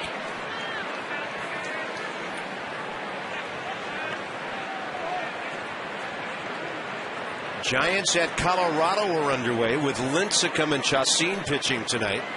No score, bottom of the 3rd. Giants a half game ahead of the Padres. And the Rockies 3.5 out. Looked like an off-speed pitch. It skipped into the dirt. 2-1.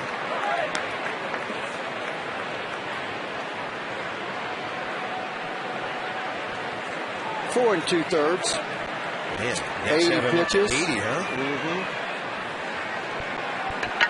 He averages 14 pitches per inning,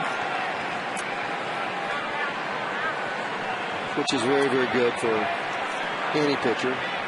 13-14 is about as economical as you can get.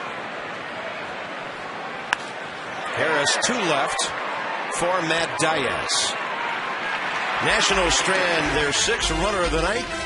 Friday night in Chinatown, all lit up and a little bit south. The Nats lead down here in Southeast, 3-1.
belongs to the Nationals bullpen. Well, he couldn't have done it much better, as he was able to get the fastball located inside 95, sizzling. A four-seamer, great rotation up to McLeod to strike him out. Bases loaded, ground ball, unassisted to third. Comes back with a cheese right there to strike out Hayward. 3-2 count in the fifth. 5 innings, just 1 run on 2 hits. 3 hits, 3 hits. 1 walk, 5 strikeouts, resulting in a quiet Mass Mutual in-game box for the Braves. The solo homer by Omar Infante off the left field pole. With 2 outs in the fifth, their only run-producing hit of the night. It'll be Prado, McCann, and Lee here, top 6, against Tyler Clippard. Well, that's an encouraging outing right there. You've seen Ballister come in out of the bullpen and has thrown the ball exceptionally well. These kids, Detweiler yesterday, 6 strong innings. Well, that's the best Jordan's thrown the ball since his outing at Florida 25 days ago.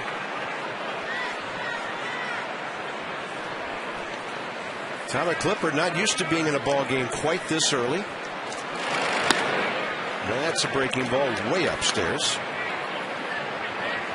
Last National Leaguer to have 11 relief wins in a season. Todd Jones, who shared time between the Reds and the Phillies that year, had 11. Bob, how many pitches did you have Zim with? 83, 56 strikes. Oh, really an early exit. Just showing you how they're trying to protect these young pitchers. No reason to take him farther. And you're trying to build confidence in these men. Give it to somebody else and let him finish it on out. But you can bet when they feel that he's completely 100% built back up, meaning in his ability to go deep into games, that they will. And Ray, you don't do this if you don't have a good bullpen. No. Since the 3rd of September, 3 weeks ago today, the Nats are 1.5 per game, and it's hard to remember those runs. I guess maybe the 4-run Phillies 9th inning Sunday accounts for most of that. Other than that 1 inning, that bunch of guys has been really, really good.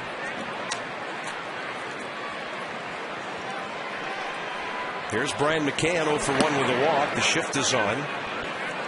Desmond again nearly up the middle. Espinosa, short right field. And Alberto Gonzalez, who's a shortstop, is in the shortstop hole.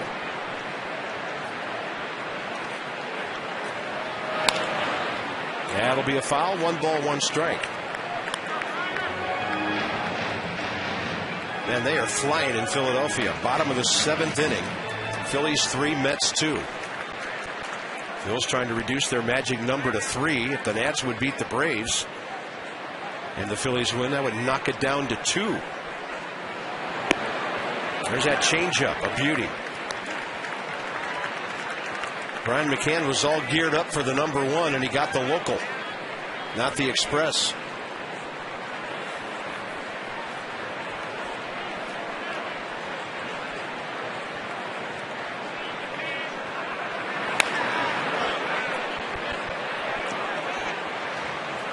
Nice crowd on hand tonight. Ballpark lively. Always draw well when the Braves are in town. Next week should be interesting with the Phillies visiting for 3. And 1 week from tonight, the Nats will be playing their final series of the year in New York.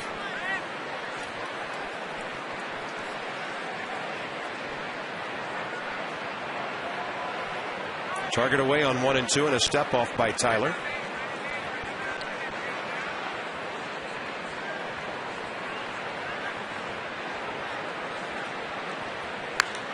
McCann hits it a mile and foul off the facing of the 3rd deck. He's hit 20 homers this year, driven in 75. Hero of the All-Star game for the National League. Throwing the straight change up here. If he's that far ahead of the fastball, pull the string on him. He did. He tried. Looking down the roster, Bob, you mentioned these young pitchers in the bullpen and success they've had. And I'm just going to throw out some names after this pitch. And McCann pops another one out of play. You got Colin Ballister, Tyler Clippard, Detweiler, John Lannon, Stammen, Drew Storen, Strasburg, Zimmerman, that are 25 years old or younger. You've got Scott Olson, who's 26. You've got Burnett, who is 27. And then you throw in there Bernardina, who is 26, almost 26. Desmond, 24. Espinosa just turned 23. Bryce Harper, 17. Yes, he's on the list. Maxwell, 26. Ramos, 24. That is a lot of young players that man, Mike Rizzo, has put together to form what is going to be the core of this baseball club for the next, however, 5, 6, 7 years. And there are several guys in the minor leagues that Bob Boone, player development vice president, talked about. Lombardozzi. There's a changeup. In fact, he fooled Brian McCann, whose hand came off the bat. And 2 outs here in the 6th inning.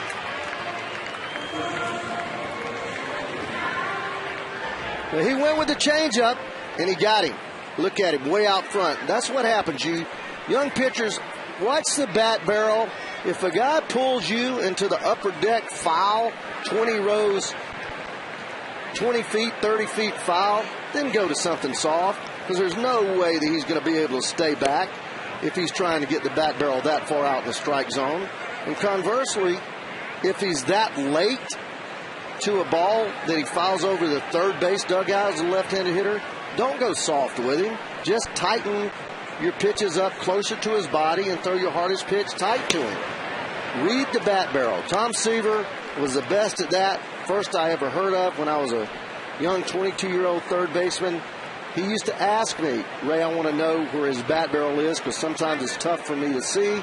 2-2 count, he would look over there sometimes, and with an indication of my hand, I would put it out in front of me if he was out in front of the pitch, or back if he was behind the pitch, and he went off of that. So it's something that pitchers must be aware of.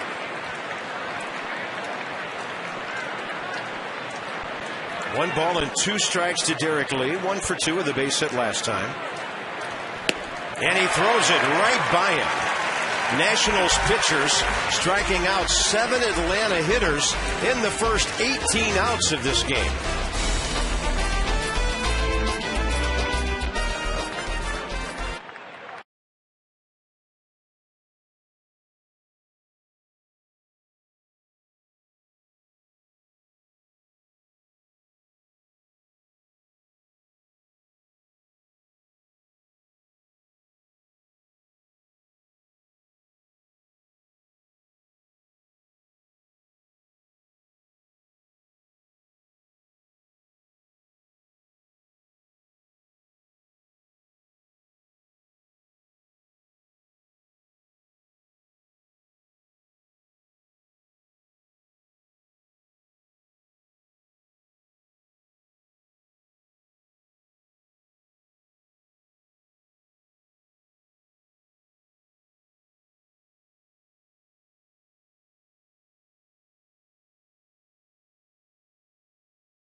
St. Louis a 7-1 win at Chicago. Ubaldo Jimenez, hard times lately. Tim Hudson still in the mix because of his ERA. Who would you vote for, Ray? I'm going with Halliday. I would vote with you on that. All those complete games. He sets the tone for that whole staff. They have two other number one starters in Oswalt and Hamels, but gosh, he's just the most consistent thing in the National League. Just about a guarantee day in and day out. You know he's going to give you 7. They're going to be quality. 8 complete games. Now, Adam Wainwright had 5 going into his game today, but he did have 3 innings of help from his bullpen. You almost have to nitpick to find differences in some of these guys. And I think last year, when Lincecum won the Cy Young over guys who had more wins, I think there was way too much nitpicking that took place. You know, Ray, it's still about winning in this game. And it's hard to win games as a starter. 2-0, and it's way outside the Pudge. Bottom of the 6th underway. Alberto Gonzalez, then the pitcher's spot. Nobody throwing, so Clippard appears to be in the middle of at least a 2-inning outing. And the former starter can go a while. And Pudge taking all the way 3-1. Well, before we get off of that, when you look into it further, Halliday's 3rd in earned run average. Josh Johnson is actually leading earned run average. Halliday is 1st in wins. He's 1st in complete games. He's 1st in innings pitched. You know, I don't see how you can't. Yeah. He's 1st in strikeouts. The only thing that he's not 1st in is winning percentage when it counts, and guess what? He's 2nd. Mm-hmm. So, and there are nights when he doesn't get run support either. It happens. And Josh Johnson has a 157, Garcia 174. They've both missed starts. That's their home earned run average. You know, and I know sometimes, Ray, we talk about this. It kind of reminds me of the NCAA when they're choosing their last few basketball teams. They kind of take a look at what they did at the end of the season. That's going to hurt you, Baldo Jimenez. Because he was unbelievable through the All-Star break and slightly beyond, but pretty human since. And a lot of times that will ring in people's minds as the thing you remember. How did he do August, September at crunch time? Target in. And Bob Gonzalez takes us. Well, that's ball 2, 2-0. My question to you, buddy, is what ballpark is the toughest pitch to pitch in that you've seen in the National League? Philadelphia. And at home, Roy Halladay has a 2.21 earned run average. Oh my gosh. So he's pitching in the toughest ballpark in the game, and he has a 2.21 earned run average at home. So he finds a way to pitch there. 2-0 to Gonzalez. Pudge is running. The hit and run's on. It's perfect. And Pudge Rodriguez goes to third base. Jim Riggleman wasn't waiting for a 2-1 count. He pulled it on 2-0, knowing Hudson had to throw a strike. And now you got Tyler Clippard coming up, who could bunt a runner to second base. That was perfect. You know why they use a 2-1 as the count that they always say is a hit-run count? Because they think you're going to throw a strike. But when a guy throws nothing but strikes, you can hit and run anytime. And here he is, hit and running there behind the count. But even 1-1, 1-0, great counts to hit and run in. If the guy on the mound has control, great execution there. This team is starting to do a lot of things well, and you can do that when you have a lead. You're not afraid to start runners and not afraid to let a hitter take a whack at making contact the opposite way. Clippard looking to bunt. And he lays down a beauty. Hudson checks the runner at third, throws him out. 1-4. The sacrifice is good. Let's have a look at our Mass Mutual in-game box for the Nats. Jordan Zimmerman was 1 for 2 while he was in there. And you have, well, the big guy in the number 4 spot doing everything so far. Great at bat by Tyler Clippard. Well, he's a starting pitcher. He's been a starting pitcher, so he's had a lot of opportunities to bunt. A little tougher for guys in the bullpen to bunt effectively because they don't have as many opportunities. but as a former starter throughout his minor league career, it's not anything new to him, and great execution. Now here's where Danny Espinoza needs to have a good at bat. He got way too overeager back in the second inning with the bases loaded, 2 outs, and Tim Hudson won't even give him a chance. He'll walk him, and they'll take their chances with Bernardino. This will be Tim Hudson's 5th walk of the night. Well, and it may be his last hitter. You know, you do not take a Tim Hudson out of the ball game, but you do have to stay close enough to be able to touch the other ball club. And a left-handed hitter coming up, Bernardino right behind there. They have Mike Dunn warming up. He's ready. So it's all about now whether Bobby Cox thinks Mike Dunn is a better matchup against Bernardino and can get a double play, or Hudson. I'm betting he stays with Hudson, but I wouldn't be so sure. Well, no move out of the dugout yet. Tim Hudson gets a lot of ground balls, but they're not at double play depth, so they're playing for a play at the plate. Maybe a 1-2-3 double play, something of that sort. That might be the only way you can get Bernardino. So Rogers steps in, 46 RBIs.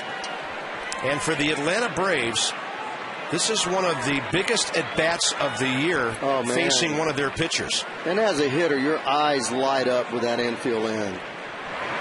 Roger patiently takes it up and away. I mean, any ball that you hit crisply is a base hit. And they've always said turns a 300 hitter into a 400 hitter. And these guys are right on top of the hitter, and you don't have a real good runner at third base with Pudge. I don't think you have to play this tight with infield in. And you should see the leadoff Alberto Gonzalez is getting off second base. But what happens when you have the infield in right here? You open up all this area right behind the infield that you don't really think about, but you open up a pasture out there to get base hits in as far as bloopers and those type of things. So is one reason you don't want to play your infield this tight with a runner that's below average at third. Certainly you're gaining in front of the... Bernardino drives it to left center. That ball is caught by McLeod. 2 runners will tag. Gonzalez will go back, but Pudge scores, and the Nationals lead 4-1 on a ball hit extremely hard by Roger Bernardino. That was nice. Bob, how many times have we talked about the key to driving in a run? I mean, you and I, getting a good ball to hit, a ball out away from you, because that gives you a better chance to drive the ball the other way. Now, he's right on top of the plate, but the ball's out away from him. So it allows you to let the ball get back on the plate. You get a better look at it, and it's the easiest ball to elevate. It's out there right at your barrel, so you don't have to do anything to try to force your barrel through that hitting zone. Beautiful job. Here's Braves killer Ian Desmond, 1 for 3 tonight, scored on the Dunn homer after singling back in the third.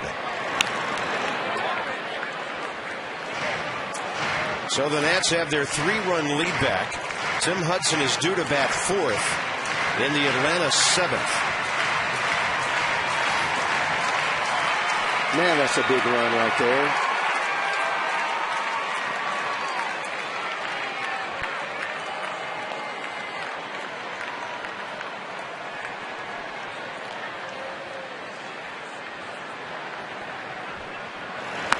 Up and in.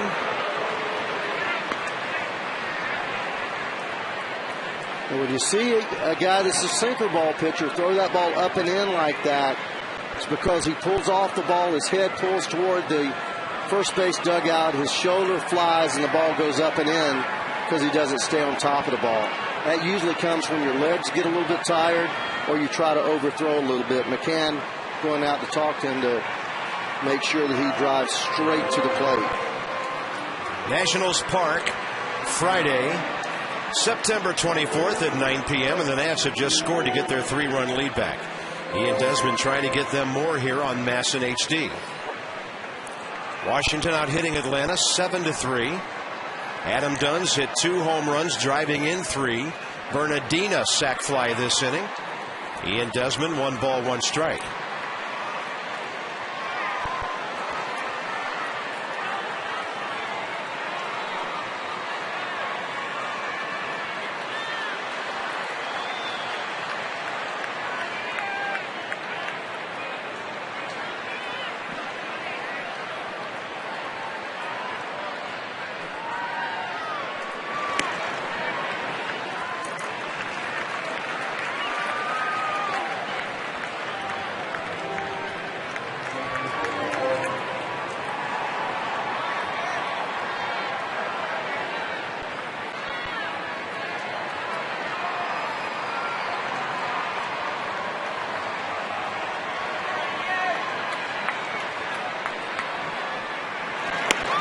Wiseman takes 3-1. Good take. You don't want to swing at that ball in there. Just hit a ground ball to third if you do make contact with it.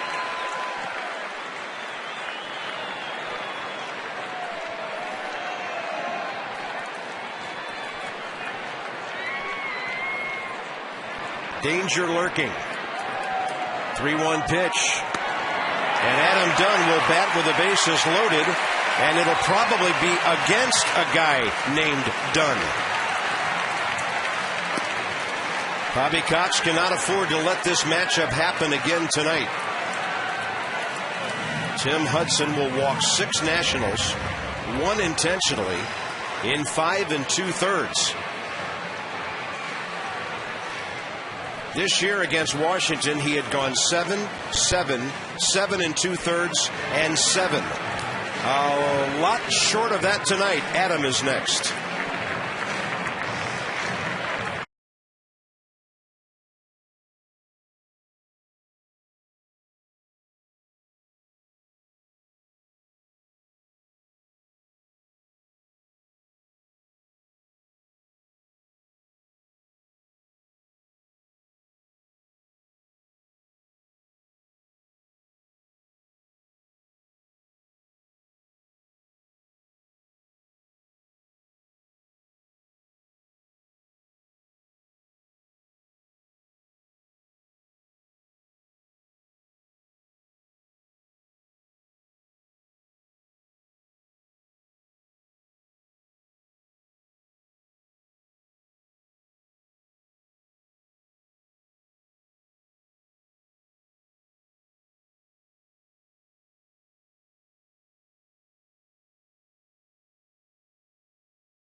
Five innings, 83 pitches. Omar Infante, the only one driven in for the Braves tonight. Adam Dunn has tripled that.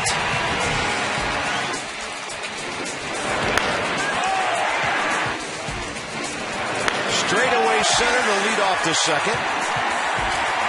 Way up there off the rail. And then bullpen, Oppo, third inning, 2-run shot. By the way, in the Dunn matchup history, 0 for 1 is Adam against Mike Dunn.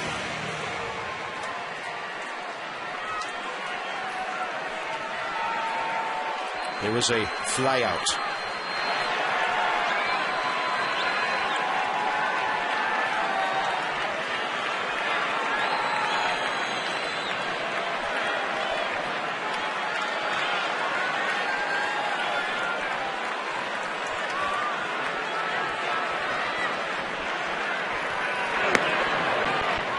That's up and in.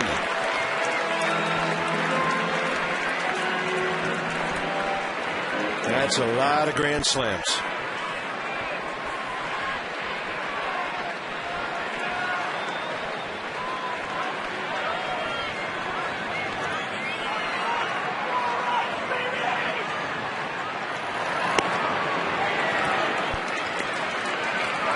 Slow strike call, 1-1.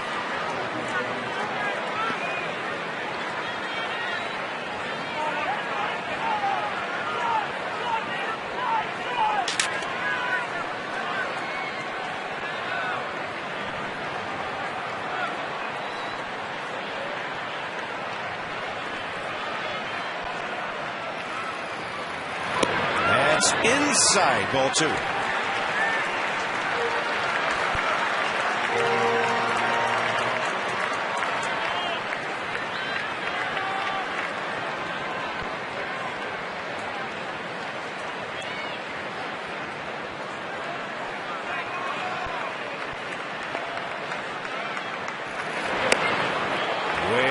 off the plate.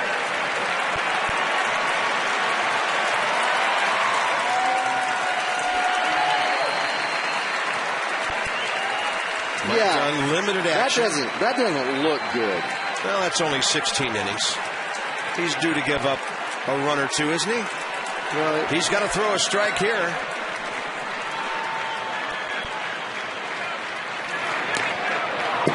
And that was ball 4, but Adam checked his swing and foul tipped it.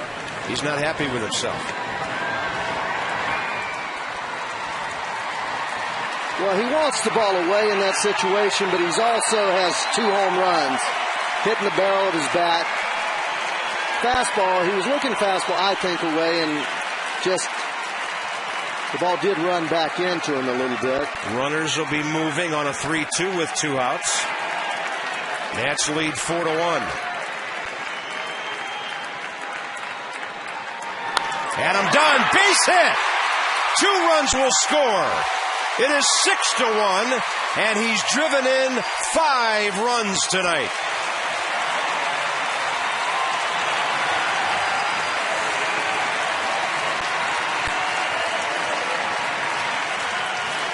And Adam Dunn, another milestone. That is a good pitch. Down, away, probably a ball. Adam said he vowed this season to swing at more pitches, not because he was tired of walking, but he thought he would be more productive. He is approaching his all-time high in hits, nearing his high in RBIs. How about that? Adam Dunn, a 5 RBI night, another pitcher coming in.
The third game I remember this year, Ray, where he's had 5 RBIs or more. And the ball's out of the strike zone, down.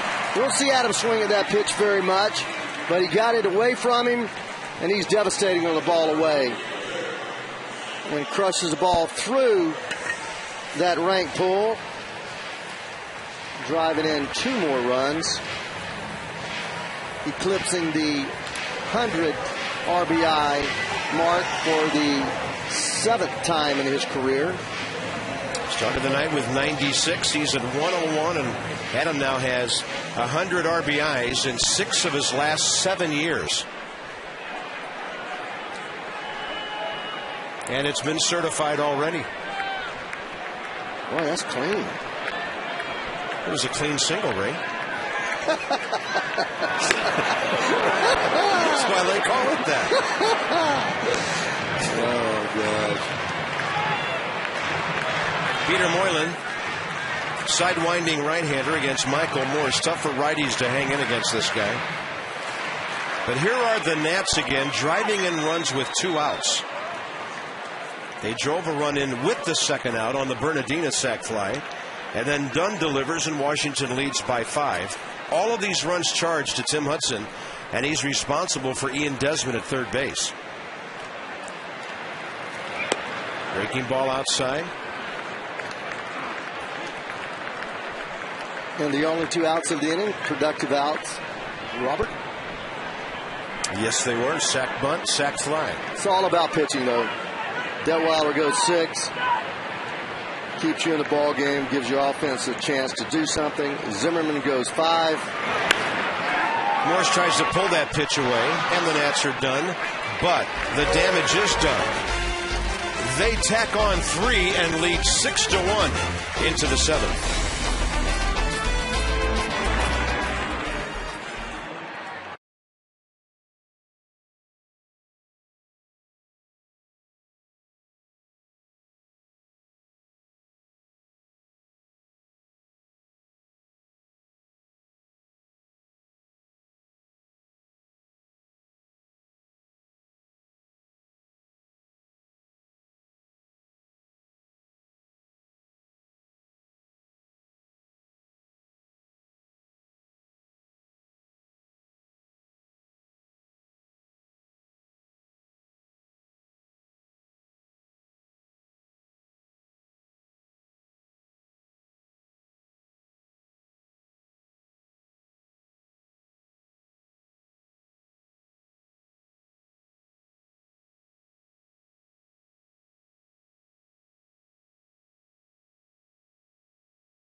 One, trying to beat the Atlanta Braves for the 9th time this year. Tyler Clippard's been sitting around for about a half hour. So what's important for him now to get himself ready for this 7th inning? Strikes. Throw strikes. Start off with a fastball. Get himself good and loose. Get a rhythm with a fastball. You've got a 5-run lead, and just then go to your breaking ball and change up. Don't change anything by the way you pitch just because of the fact you have a 5-run lead. He can use all 3 of his pitches, but just get that fastball going and establish that, and everything else should fall into place for him. Got to pop up. 2 strikeouts in the 6th. He faces Nate McLouth, who's 0 for 2. Braves only have 3 hits tonight.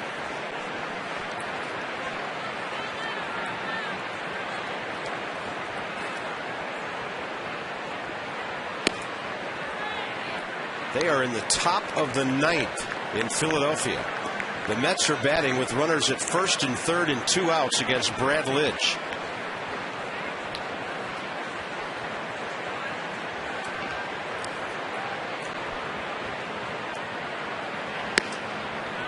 Change up away.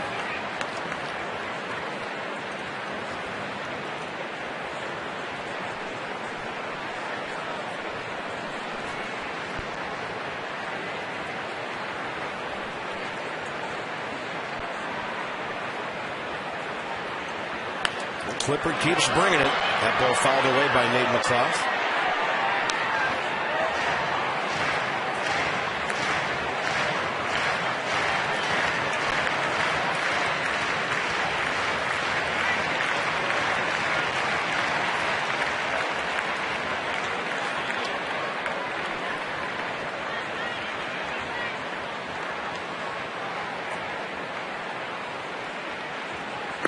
And a fastball upstairs. Clippard remains unhittable, striking out his 3rd consecutive batter. Monday night, come to the ballpark. Nats Phillies, first 20,000 fans will receive the team poster early bird schedule. Make sure to visit nationals.com/tickets, 888-632-NATS for your tickets to Monday's game against Philadelphia. Juan Nieves will be in that picture. Here's Alice Gonzalez, the shortstop.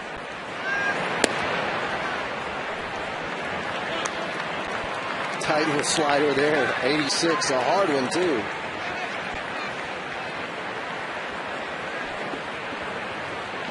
Jesus Feliciano just struck out swinging, and the Phillies beat the Mets 3-2 tonight.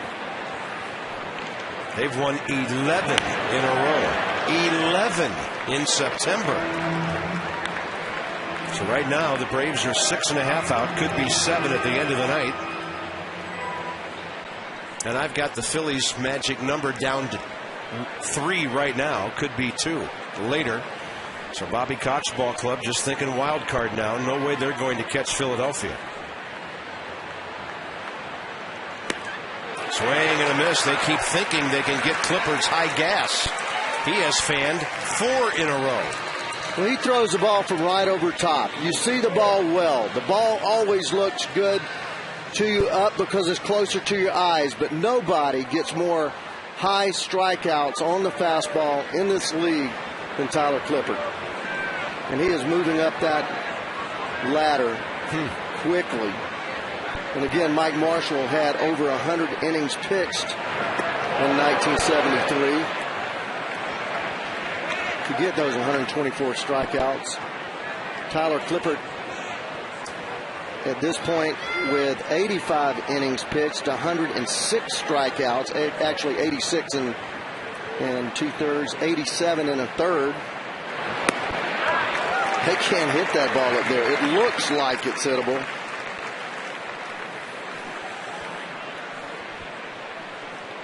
Matt Diaz hit by a pitch in the 3rd. Ground ball in the 5th. One of only 4 base runners the Braves have had tonight. Well, make it 5. There was 1 walk. And a fly ball to right. Michael Morse well in front of the track. And that's it for Atlanta. 7th inning stretch time on a lively Friday night here at Nationals Park. Tonight's game brought to you by the all-new 2011 Hyundai Sonata. Visit your Washington area Hyundai dealers this weekend. It's all Nats, pitching, power, you name it. 6-1 Washington.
And for Washington, Ineski Maya still hunting his first major league win. 0-2, 3 starts, 6.32 ERA.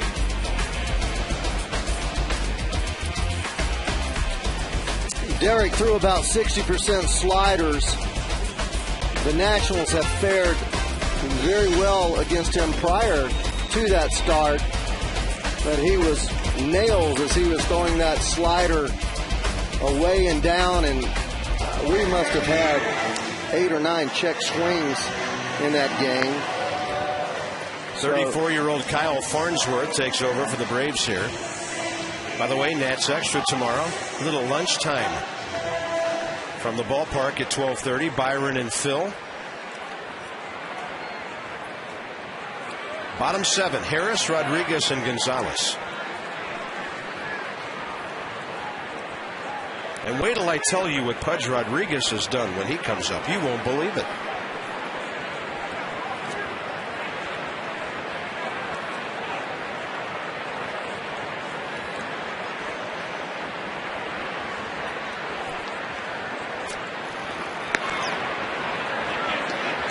for 2 with a walk.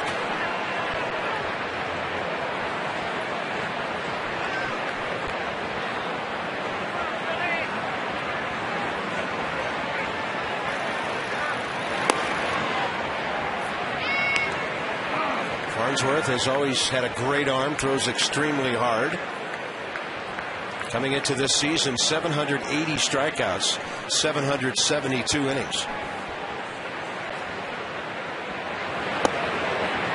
Control has been an issue for him at times, and it's 3-0.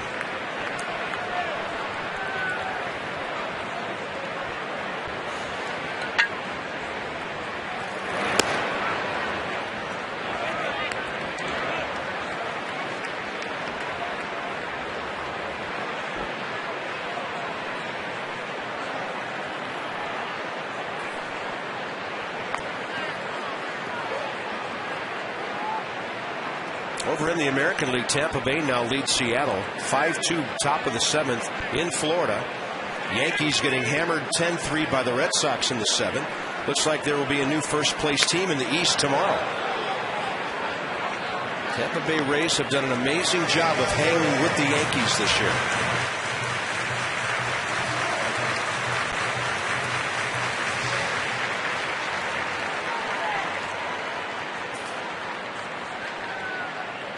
Three and 2 to Willie, who's been on base now in 8 of the last 11 games in which he has started. Another ball game we're keeping an eye on, Giants-Rockies. Typical NL West game, even though it's in Colorado. No score, 5th inning. Tim Lincecum for the Giants. 3 and 2. Willie hits the ball well to dead center. That ball is really carrying, and it's off the wall. That's at least 3 bases. We might have a play at the plate. Here he comes. The throw. Inside the park, home run.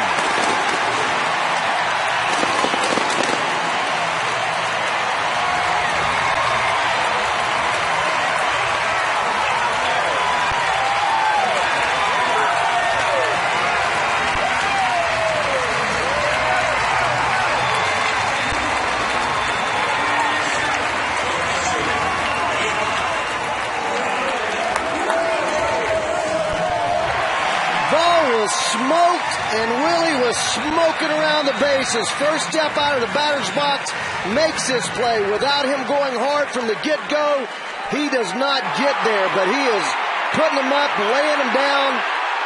High throw at home, but I believe he'd have been safe here. It looked like he might be running a little bit out of gas right there, Bobby. It's a long way to go, Ray. Oh, man. Rodriguez bounces out to short. And the ballpark is alive after a very rare sight indeed. Willie Harris with his 10th home run of the year.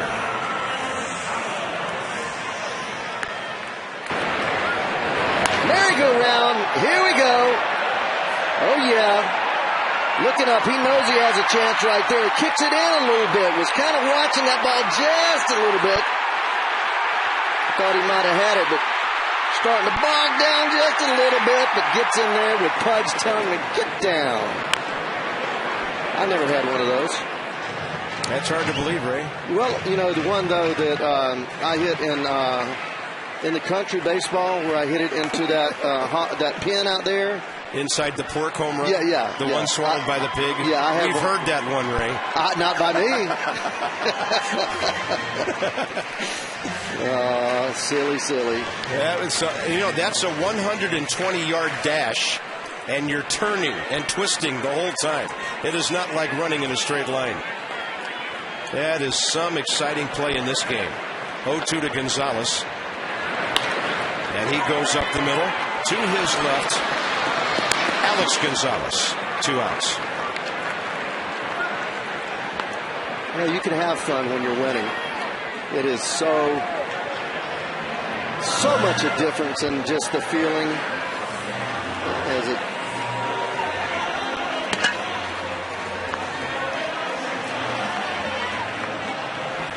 And Will Nieves will get an at-bat here for Tyler Clippard, who pitches 2 flawless innings. Sets down 6 Braves in a row.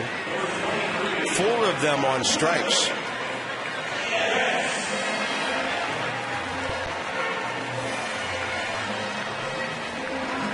So the Nationals have hit 3 more home runs tonight and have 146 on the year.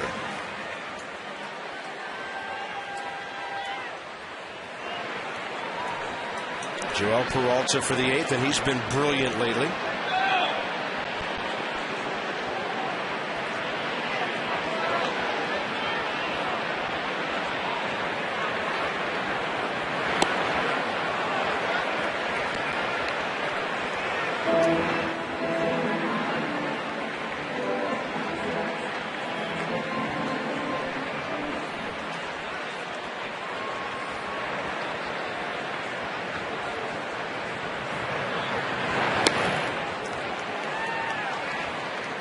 And quickly 0-2.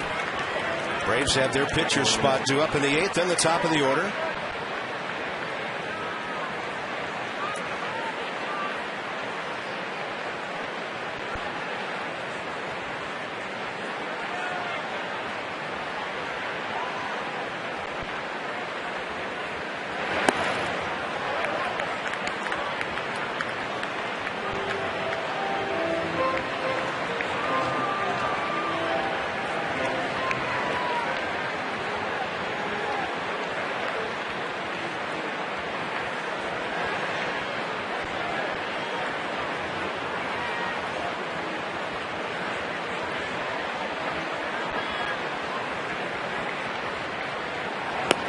And that'll do it for the Nats in the 7th. Most exciting play in baseball is the inside the park home run. Willie Harris, what a way to get his 10th of the year.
To this 8-game suspension, but earlier today he had a chance to meet with some members of the Walter Reed Hospital. Now, the Wounded Warriors often come to the ballpark, and Niger took time to talk to them, sign some autographs, and he told me earlier that it really means a lot for him to be able to spend time with them. They have done so much for our country, and he said they're the real heroes. He also told me that he's ready to be back in the lineup, and he's looking forward to getting in there tomorrow. Jim Riggleman saying that he will likely bat him either first or second. Bob? Niger serving the last game of his 8-game suspension. And the Nats trying to win their 4th game in a row here. Joel Peralta takes over in the 8th. And the Braves will pinch hit the left-handed hitting outfielder with power, Eric Hinsky.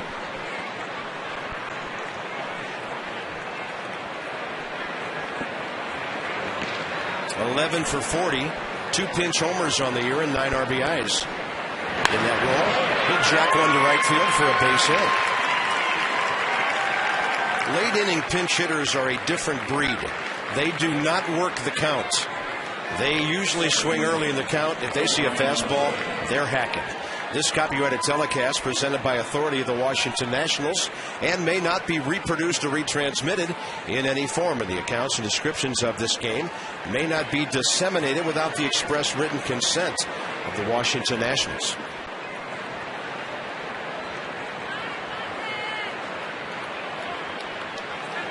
Top of the order now, Omar Infante, a homer off the pole in left field.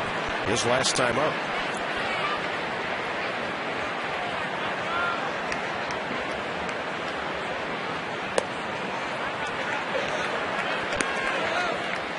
Braves just 4 hits on the evening. 2 in the 4th, a home run by Infante in the 5th, and then that single there in the 8th. So 10 strikeouts for the national pitchers, 4 in just 2 innings pitched by Tyler Clippard. The last, or 4 out of the last 5. That's a high strike, and the count's even 1-1.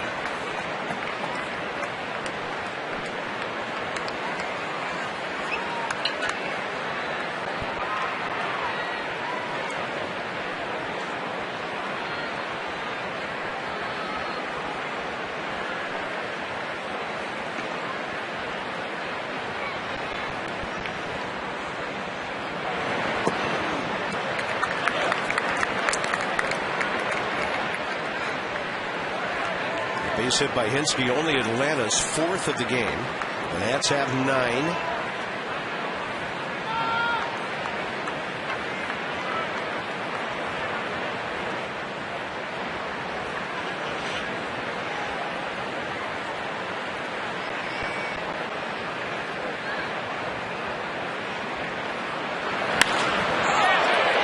And Espinosa just couldn't get there.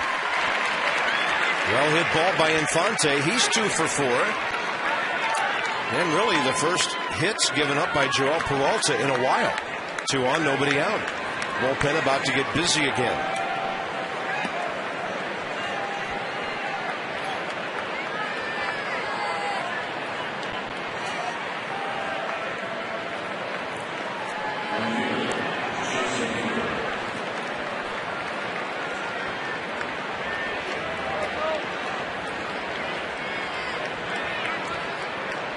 And Steve McCaddy will take a slow walk to the mound.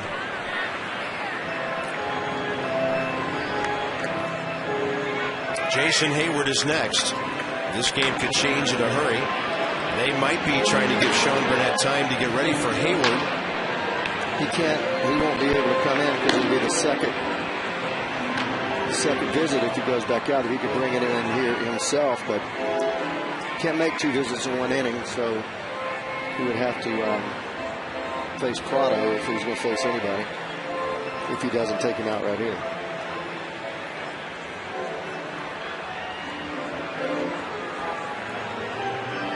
Only 2 visits on the same hitter, that's what I'm saying.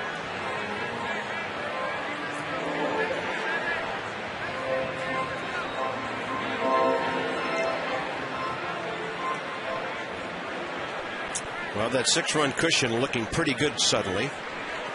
Looking necessary. Hayward's 0 for 3 tonight. Pop up to short. Grounder to second. And Jordan Zimmerman's final batter. Jordan struck him out.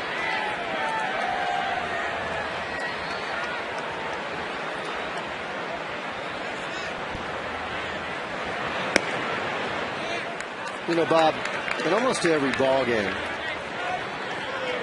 there's going to be 2 or 3 situations where the team that's leading is going to have to put out a rally by making pitches. And, you know, you got a 7-1 lead. Home run here makes it 7-4. No big deal. But this is the time when you relievers have to make the pitches to keep your game distanced. And, you know, how many times have we this year come in situations where we would make a rally and we'd have runners on second, third, first and second, nobody out, and then somehow the pitcher would squirm out of it. And this is where you truly are able to value your bullpen when they're able to save runs in innings like this late in the game. Target away on 1-1. Pulled the string on him. Low 80s changeup. Very well done. 1-2. Well, that's one thing that hitters, no matter, split finger. Look at that split finger. Or that may be the way he throws his changeup, Bob, but he actually has his fingers split. And he did have that ball choked back in his hand, but it's some type of fork ball, split finger, changeup, where the fingers beside the ball kills the speed of it. Then one even slower had him way out ahead.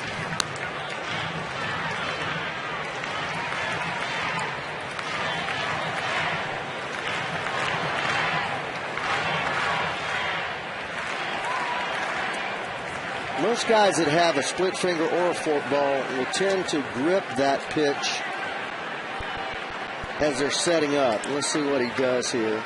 He's got that thing way back in his hand right there, but as he comes to his glove, let's see if he has that thing split.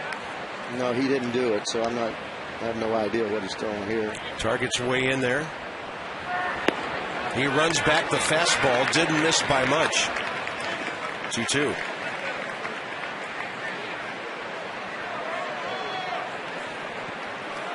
Peralta, 10 consecutive appearances without giving up a run, and an ERA of just over a half run per game in his last 14 appearances. So these hits very rare indeed against him. And a tough hitter waits. Got him on the hands, straight back it goes.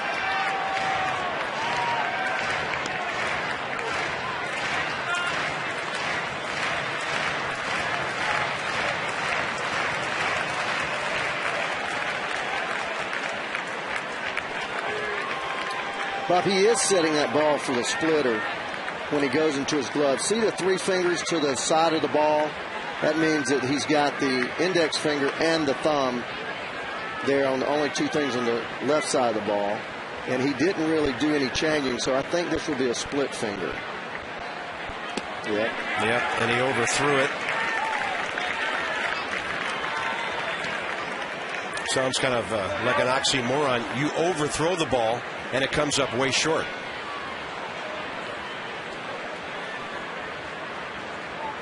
See how he has that thing split? That's more of a fork ball. The split finger is where it goes down into your hand a little deeper between your fingers. But the whole reason for that is getting that ball dug back into that palm. It disallows you from throwing the ball hard because you're not able to get the extension. A lot of off-speed stuff from Peralta here. Jason Hayward just broke his bat.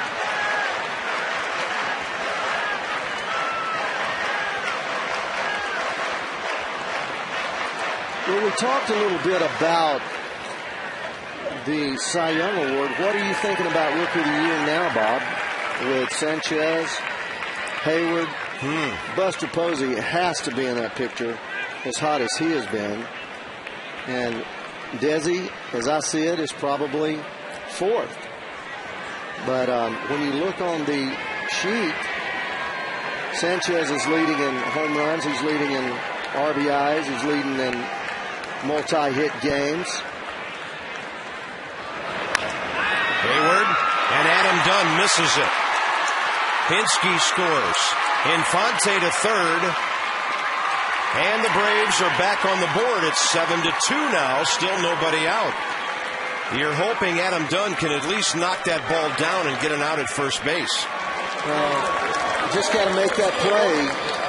You know, an infielder has to make that play, whatever it takes. If you have to get in front of it with your body and knock it down, but he chooses not to do that. He tries to field it off to the side. Ball's hit hard, but you kids at home, jump in front of that ball, get your body square to it, your navel square to the ball, knock it down.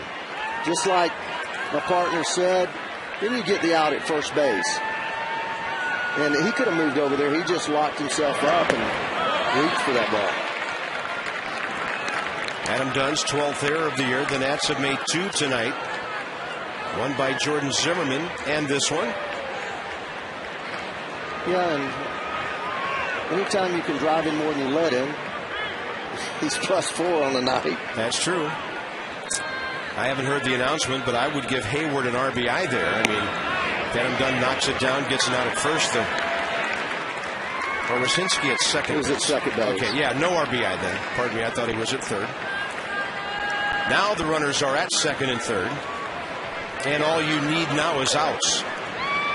6 outs to get, but the Braves are not going quietly. Martin Prados 1 for 3.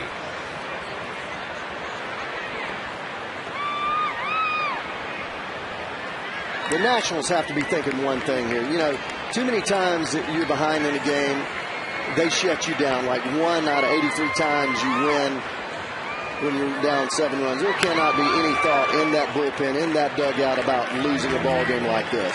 It has to be the mindset that this is positive. We're going to make it happen. We're going to make the plays, and it has to go. You can't start thinking about bad things are about to happen. You know, that's what we have to change here, that thought process that you're in the lead like this, you're going to close this thing down. If you don't like this matchup, get another pitcher in there. But, you know. Well, there will be one next because McCann will face Burnett. And runners on second, third, so what? They don't mean anything if they both score. It's 7-4. Somebody out there has to be able to get 6 outs. And Peralta gets a big strikeout. There you go. That's the 10th strikeout by Nationals pitching tonight. And we'll see Burnett come in and face Brian McCann. And that's that splitter, Bob. Look at the bottom fall out of this thing. Actually, that's the fastball. I'm wrong. 91 miles an hour. You got to go by that gun. Kinetic North America on the pitch track, providing world-class technology to our national and homeland security customers. McCann and Burnett, lefties dueling when we bring you back in the 8th inning.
On Masson, brought to you by your local Ford dealers. Your local Ford dealer invites you to experience Ford like never before. Ford, drive one. And by H.H. Gregg. We make buying TVs and appliances simple. H.H. Gregg, price and advice guaranteed. That's still on top big. 7-2, 1 out, 8th inning. Brian McCann is one of the best clutch hitters in the National League, and he will face Sean Burnett. And you might say Burnett's been the Nats' clutch left-hander lately.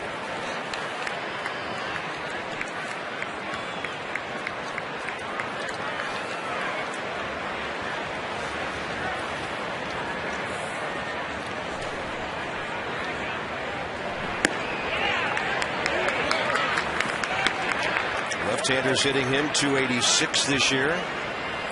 Right-handers 90 points lower. And McCann 265 against left-handed pitchers. And 277 against right-handers, so not that much difference for him.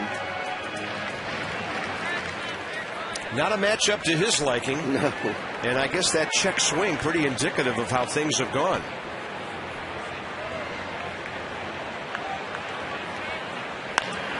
Right back up the middle. That's trouble. Desmond will have to hold the ball. The Braves score again. It's 7-3. Smart play. Two very athletic men almost getting tangled up in the middle of the diamond. And the ball hit slowly. Espinosa playing McCann to pull. Both of these men go a long way, but with the ball hit this softly and with the collision almost happening, Desi choosing not to throw. Very smart.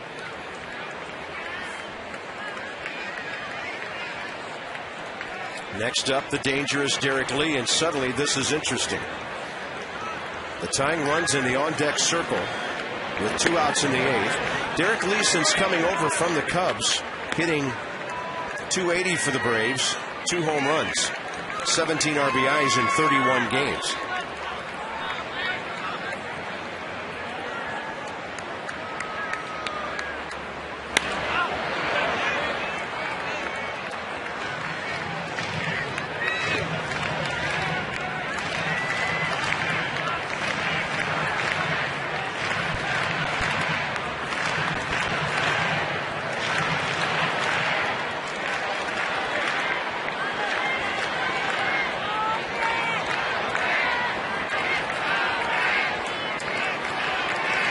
One strike to Lee, who on the year has driven in 73. Sean Burnett pulls the string on. Outstanding changeup.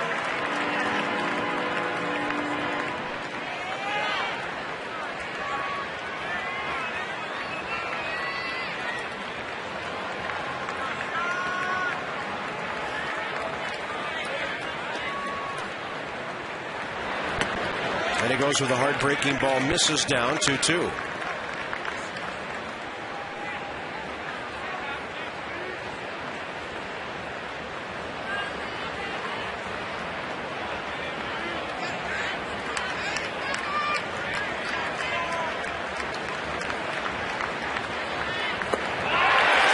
Pretty hard-breaking ball down for the second out.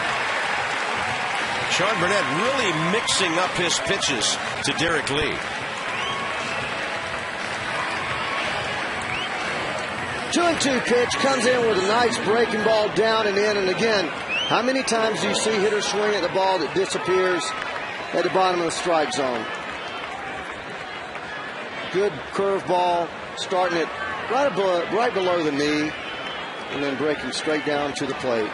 Bobby Cox goes with Troy Glossier for Nate McLouth.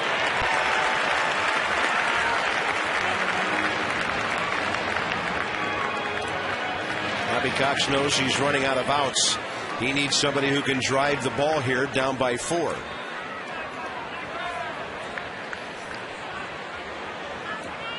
Loss at only .239, 71 RBIs. Most of that coming in the first half of the season. Relegated to pinch hitting duty lately. He's only 1 for 13 in that role.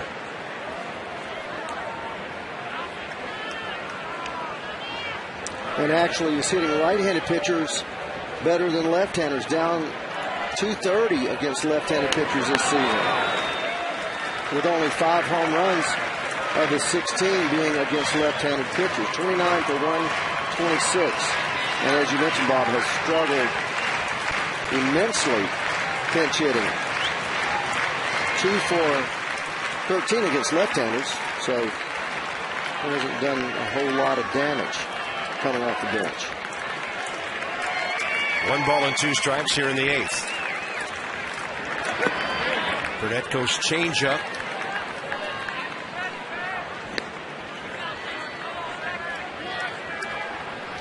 Nationals, by the way, in the bottom of the inning have the top of the order due up. And if they can get it out here, the Braves would have the bottom of theirs in the 9th, and that will be the deal. Sean Burnett gives up an infield hit, 2 strikeouts. The bullpen bends but does not break, and Washington leads by 4.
we have certainly heard from him tonight.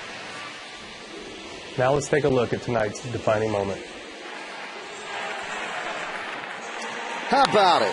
Line drive after 2 home runs. Don't have to go out of the park to drive in runs. Driving in 2 more big runs, 4 for the night, 2 home runs, 9 total bases. And there it is. That must mark his 100th RBI for the season. And Rick Ankiel on a double switch. Although it appears straight up now, he's not batting ninth. He's in center field. And here's Danny Espinosa, 0 for 3, 3 ground balls and an intentional walk. Billy Wagner, because they lost 3 games in a row in Philadelphia, he didn't get the 9th inning work he's used to. I don't believe he'll retire, Bob. He says he's going to retire, but still throwing 95 with the kind of money's out there. You know, I just can't see as badly as people need pitching. And I know he's always had tremendous desire. There comes a time when you reach a point in your career, though, no matter how much money's thrown at you, you want to be with your family, because it's so tough being away from your family for so much of the time.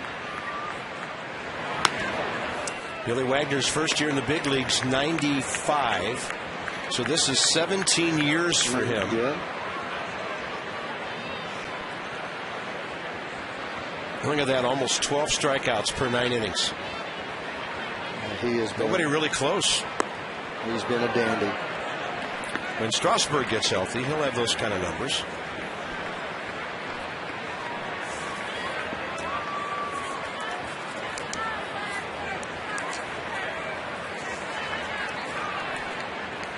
And the count's 2-2 on Danny Espinosa.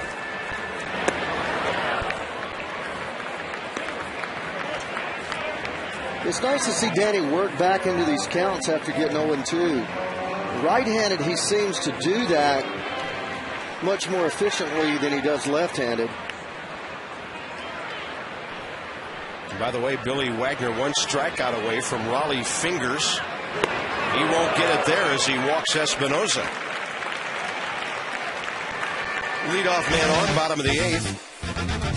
It's a special 2011 season ticket offer. Place a deposit on 2 new season tickets for next year. You get 2 free.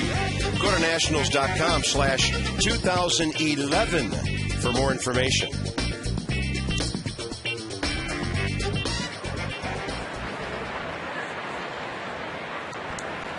Lefty-lefty matchup, and I'm not sure how much Roger Bernardino is going to enjoy this. Left-handers against Billy Wagner. 0 for 3 is Roger with a sac fly, his 47th RBI.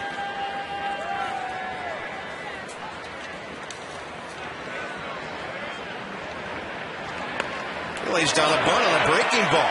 He's off to the races. The ball is down the line. Espinosa, he's going to score. Bernardino goes to third. It's a Little League triple. That's a brilliant play, though.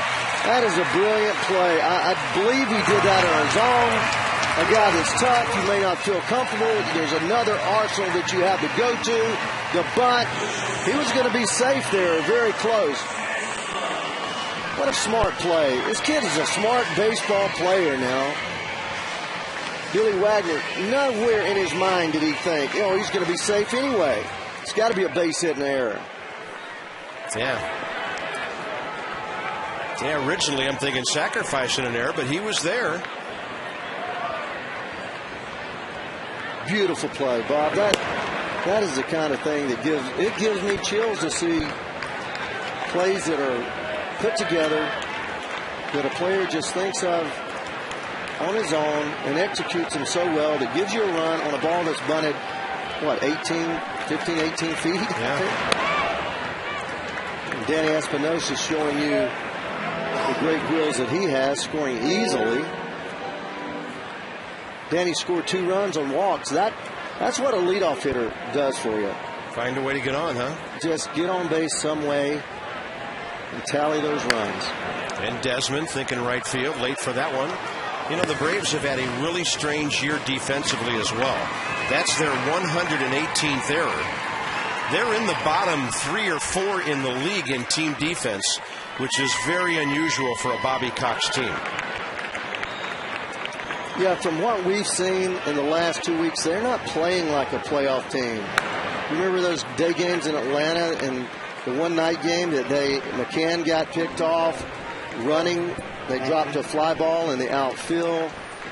In one day they gave up 3 outs. And they certainly have not played well against us in the last 4 games that we've played them. Desmond trying to jump all over a fastball. The Nats are trying to beat the Braves for the 9th time this year in 16 games, including 5 out of 7 here at Nationals Park. It's the Braves and the Nats, first game of a 3-game series. Washington in great shape here. Bob, Ray, Debbie, Mass, and HD. Nats trying to win their 66th of the year. 2-2 to Desmond, infield in, and he's gone. Billy Wagner drops a breaking ball on him. How about the night of Adam Dunn, Ray? 3 for 4, 5 ribbies. 4th drive of the game, deep central, over the batter's eye, up into the section just below the red porch. And that was, as you would say down south, way back yonder. Then the other one was opposite field bullpen. So here with 1 out, Adam Dunn has a chance for a 6 RBI night or more. He's the 6th hitter in the National League to reach 100 RBIs.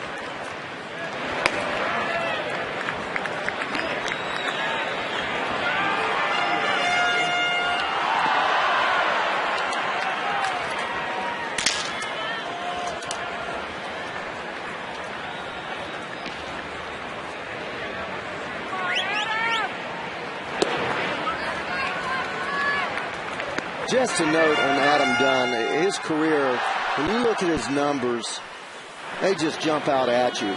He's averaged 142 hits in his career.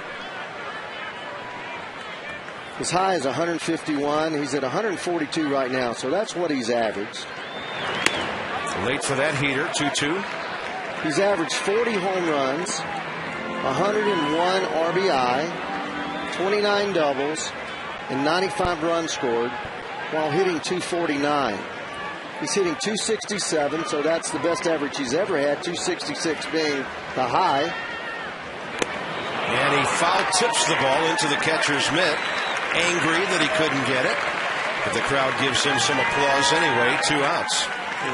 The point is, he's having another just fantastic year.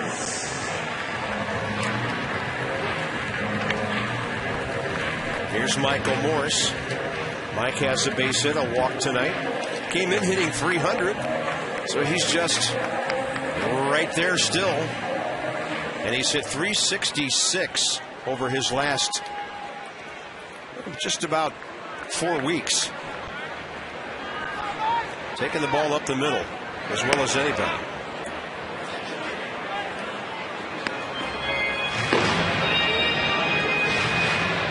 By the way, that strikeout for Billy Wagner, he got tied with Raleigh Fingers with the Desmond strikeout and then surpassed him 4th all time for relievers when he got Adam Dunn.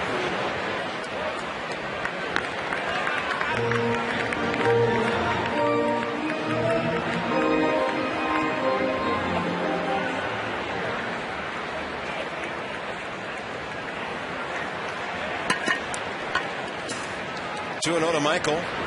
He was ripping, sitting dead red, couldn't get it. 2-1. Little up. 96 and up. Good swing. You can see him just a little late. See, as the bat never even gets to the back of the plate and the ball is by him. Get that ball out away from him a little bit. You'll see him cover it. A little late there. Goes to right field. 2-2.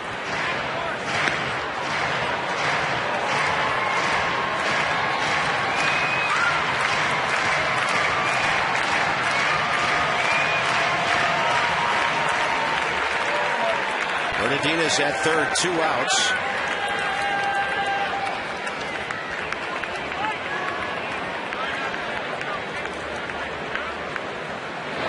And Morse is gone. Billy Wagner strikes out the side. Nets pick up an unearned run, and now they lead 8-3.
Back with a vengeance tonight. Live reaction from the clubhouse. Interviews, it's all on Nats Extra next. Roger Bernardino now goes over to left field here in the ninth. Justin Maxwell into the ball game to play center. Willie Harris is still hanging around. He's in right. And Michael Morse, who was there, goes to first base. Adam Dunn is out for the night. And Miguel Batista will come in and try to get these final 3 outs and get the Nats weekend off to a wonderful start.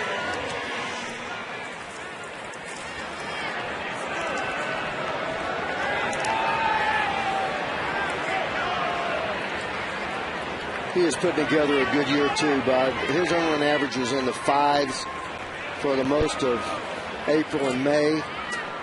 He has that thing down to 387. Giving up less hits in innings pitched. Seldom walks anybody. Has been as good as anybody in that bullpen.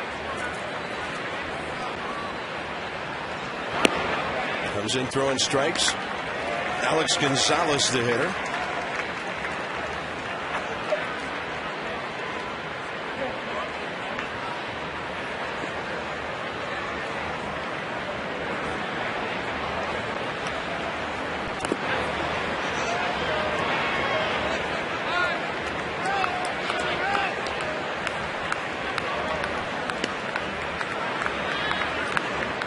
Certainly the most versatile. Started in that game for Strasburg.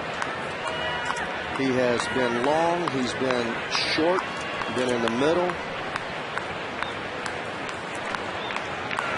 He has a save. And has a save. He plays music. Writes poetry. He can do it all. I mean, what more can a Renaissance man do? He can do it all. Who's a good major league pitcher?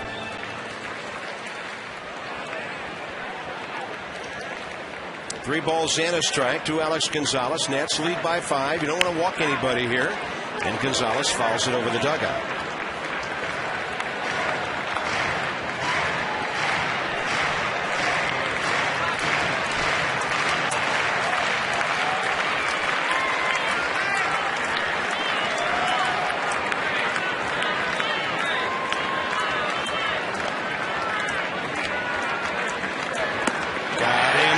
Sinking fastball, it appeared.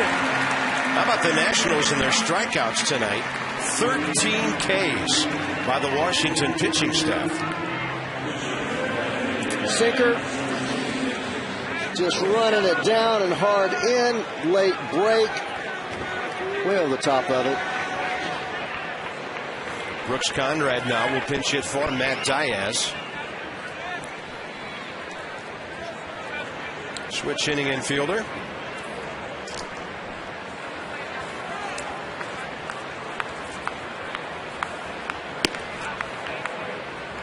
And a strike to start him off.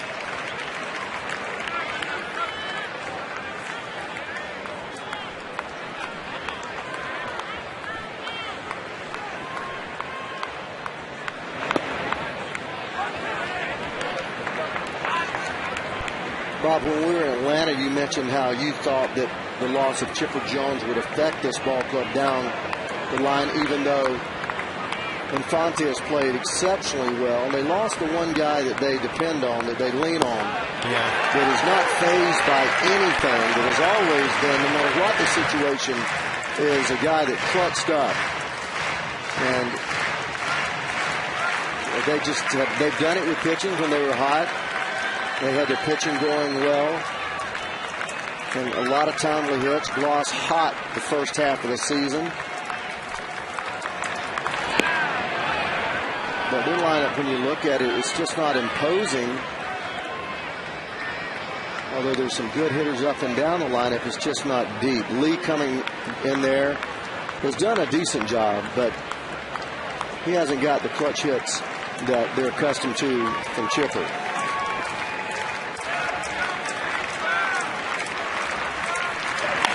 And a ball hit out to center.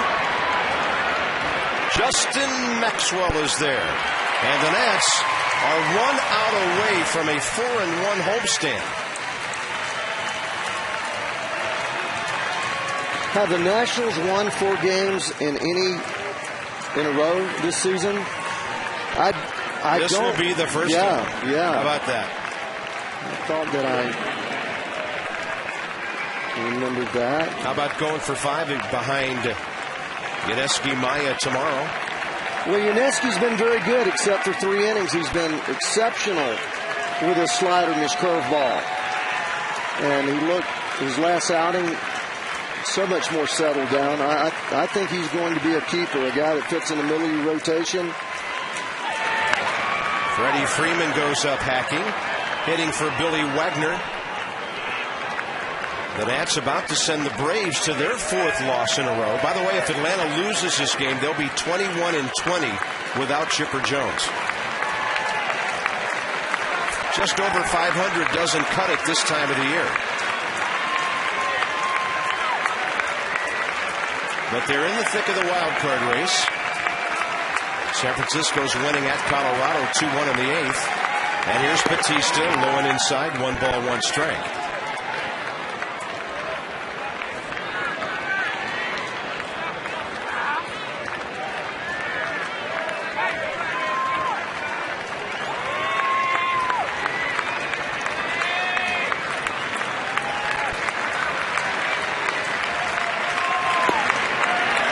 Batista keeps pumping in strikes.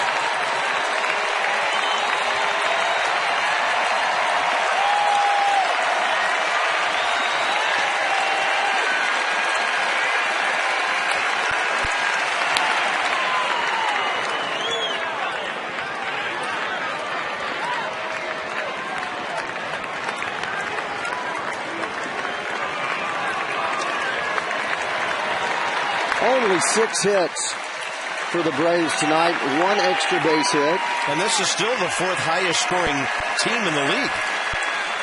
Good pitching again by the Nats. Outside with a fastball, 2-2.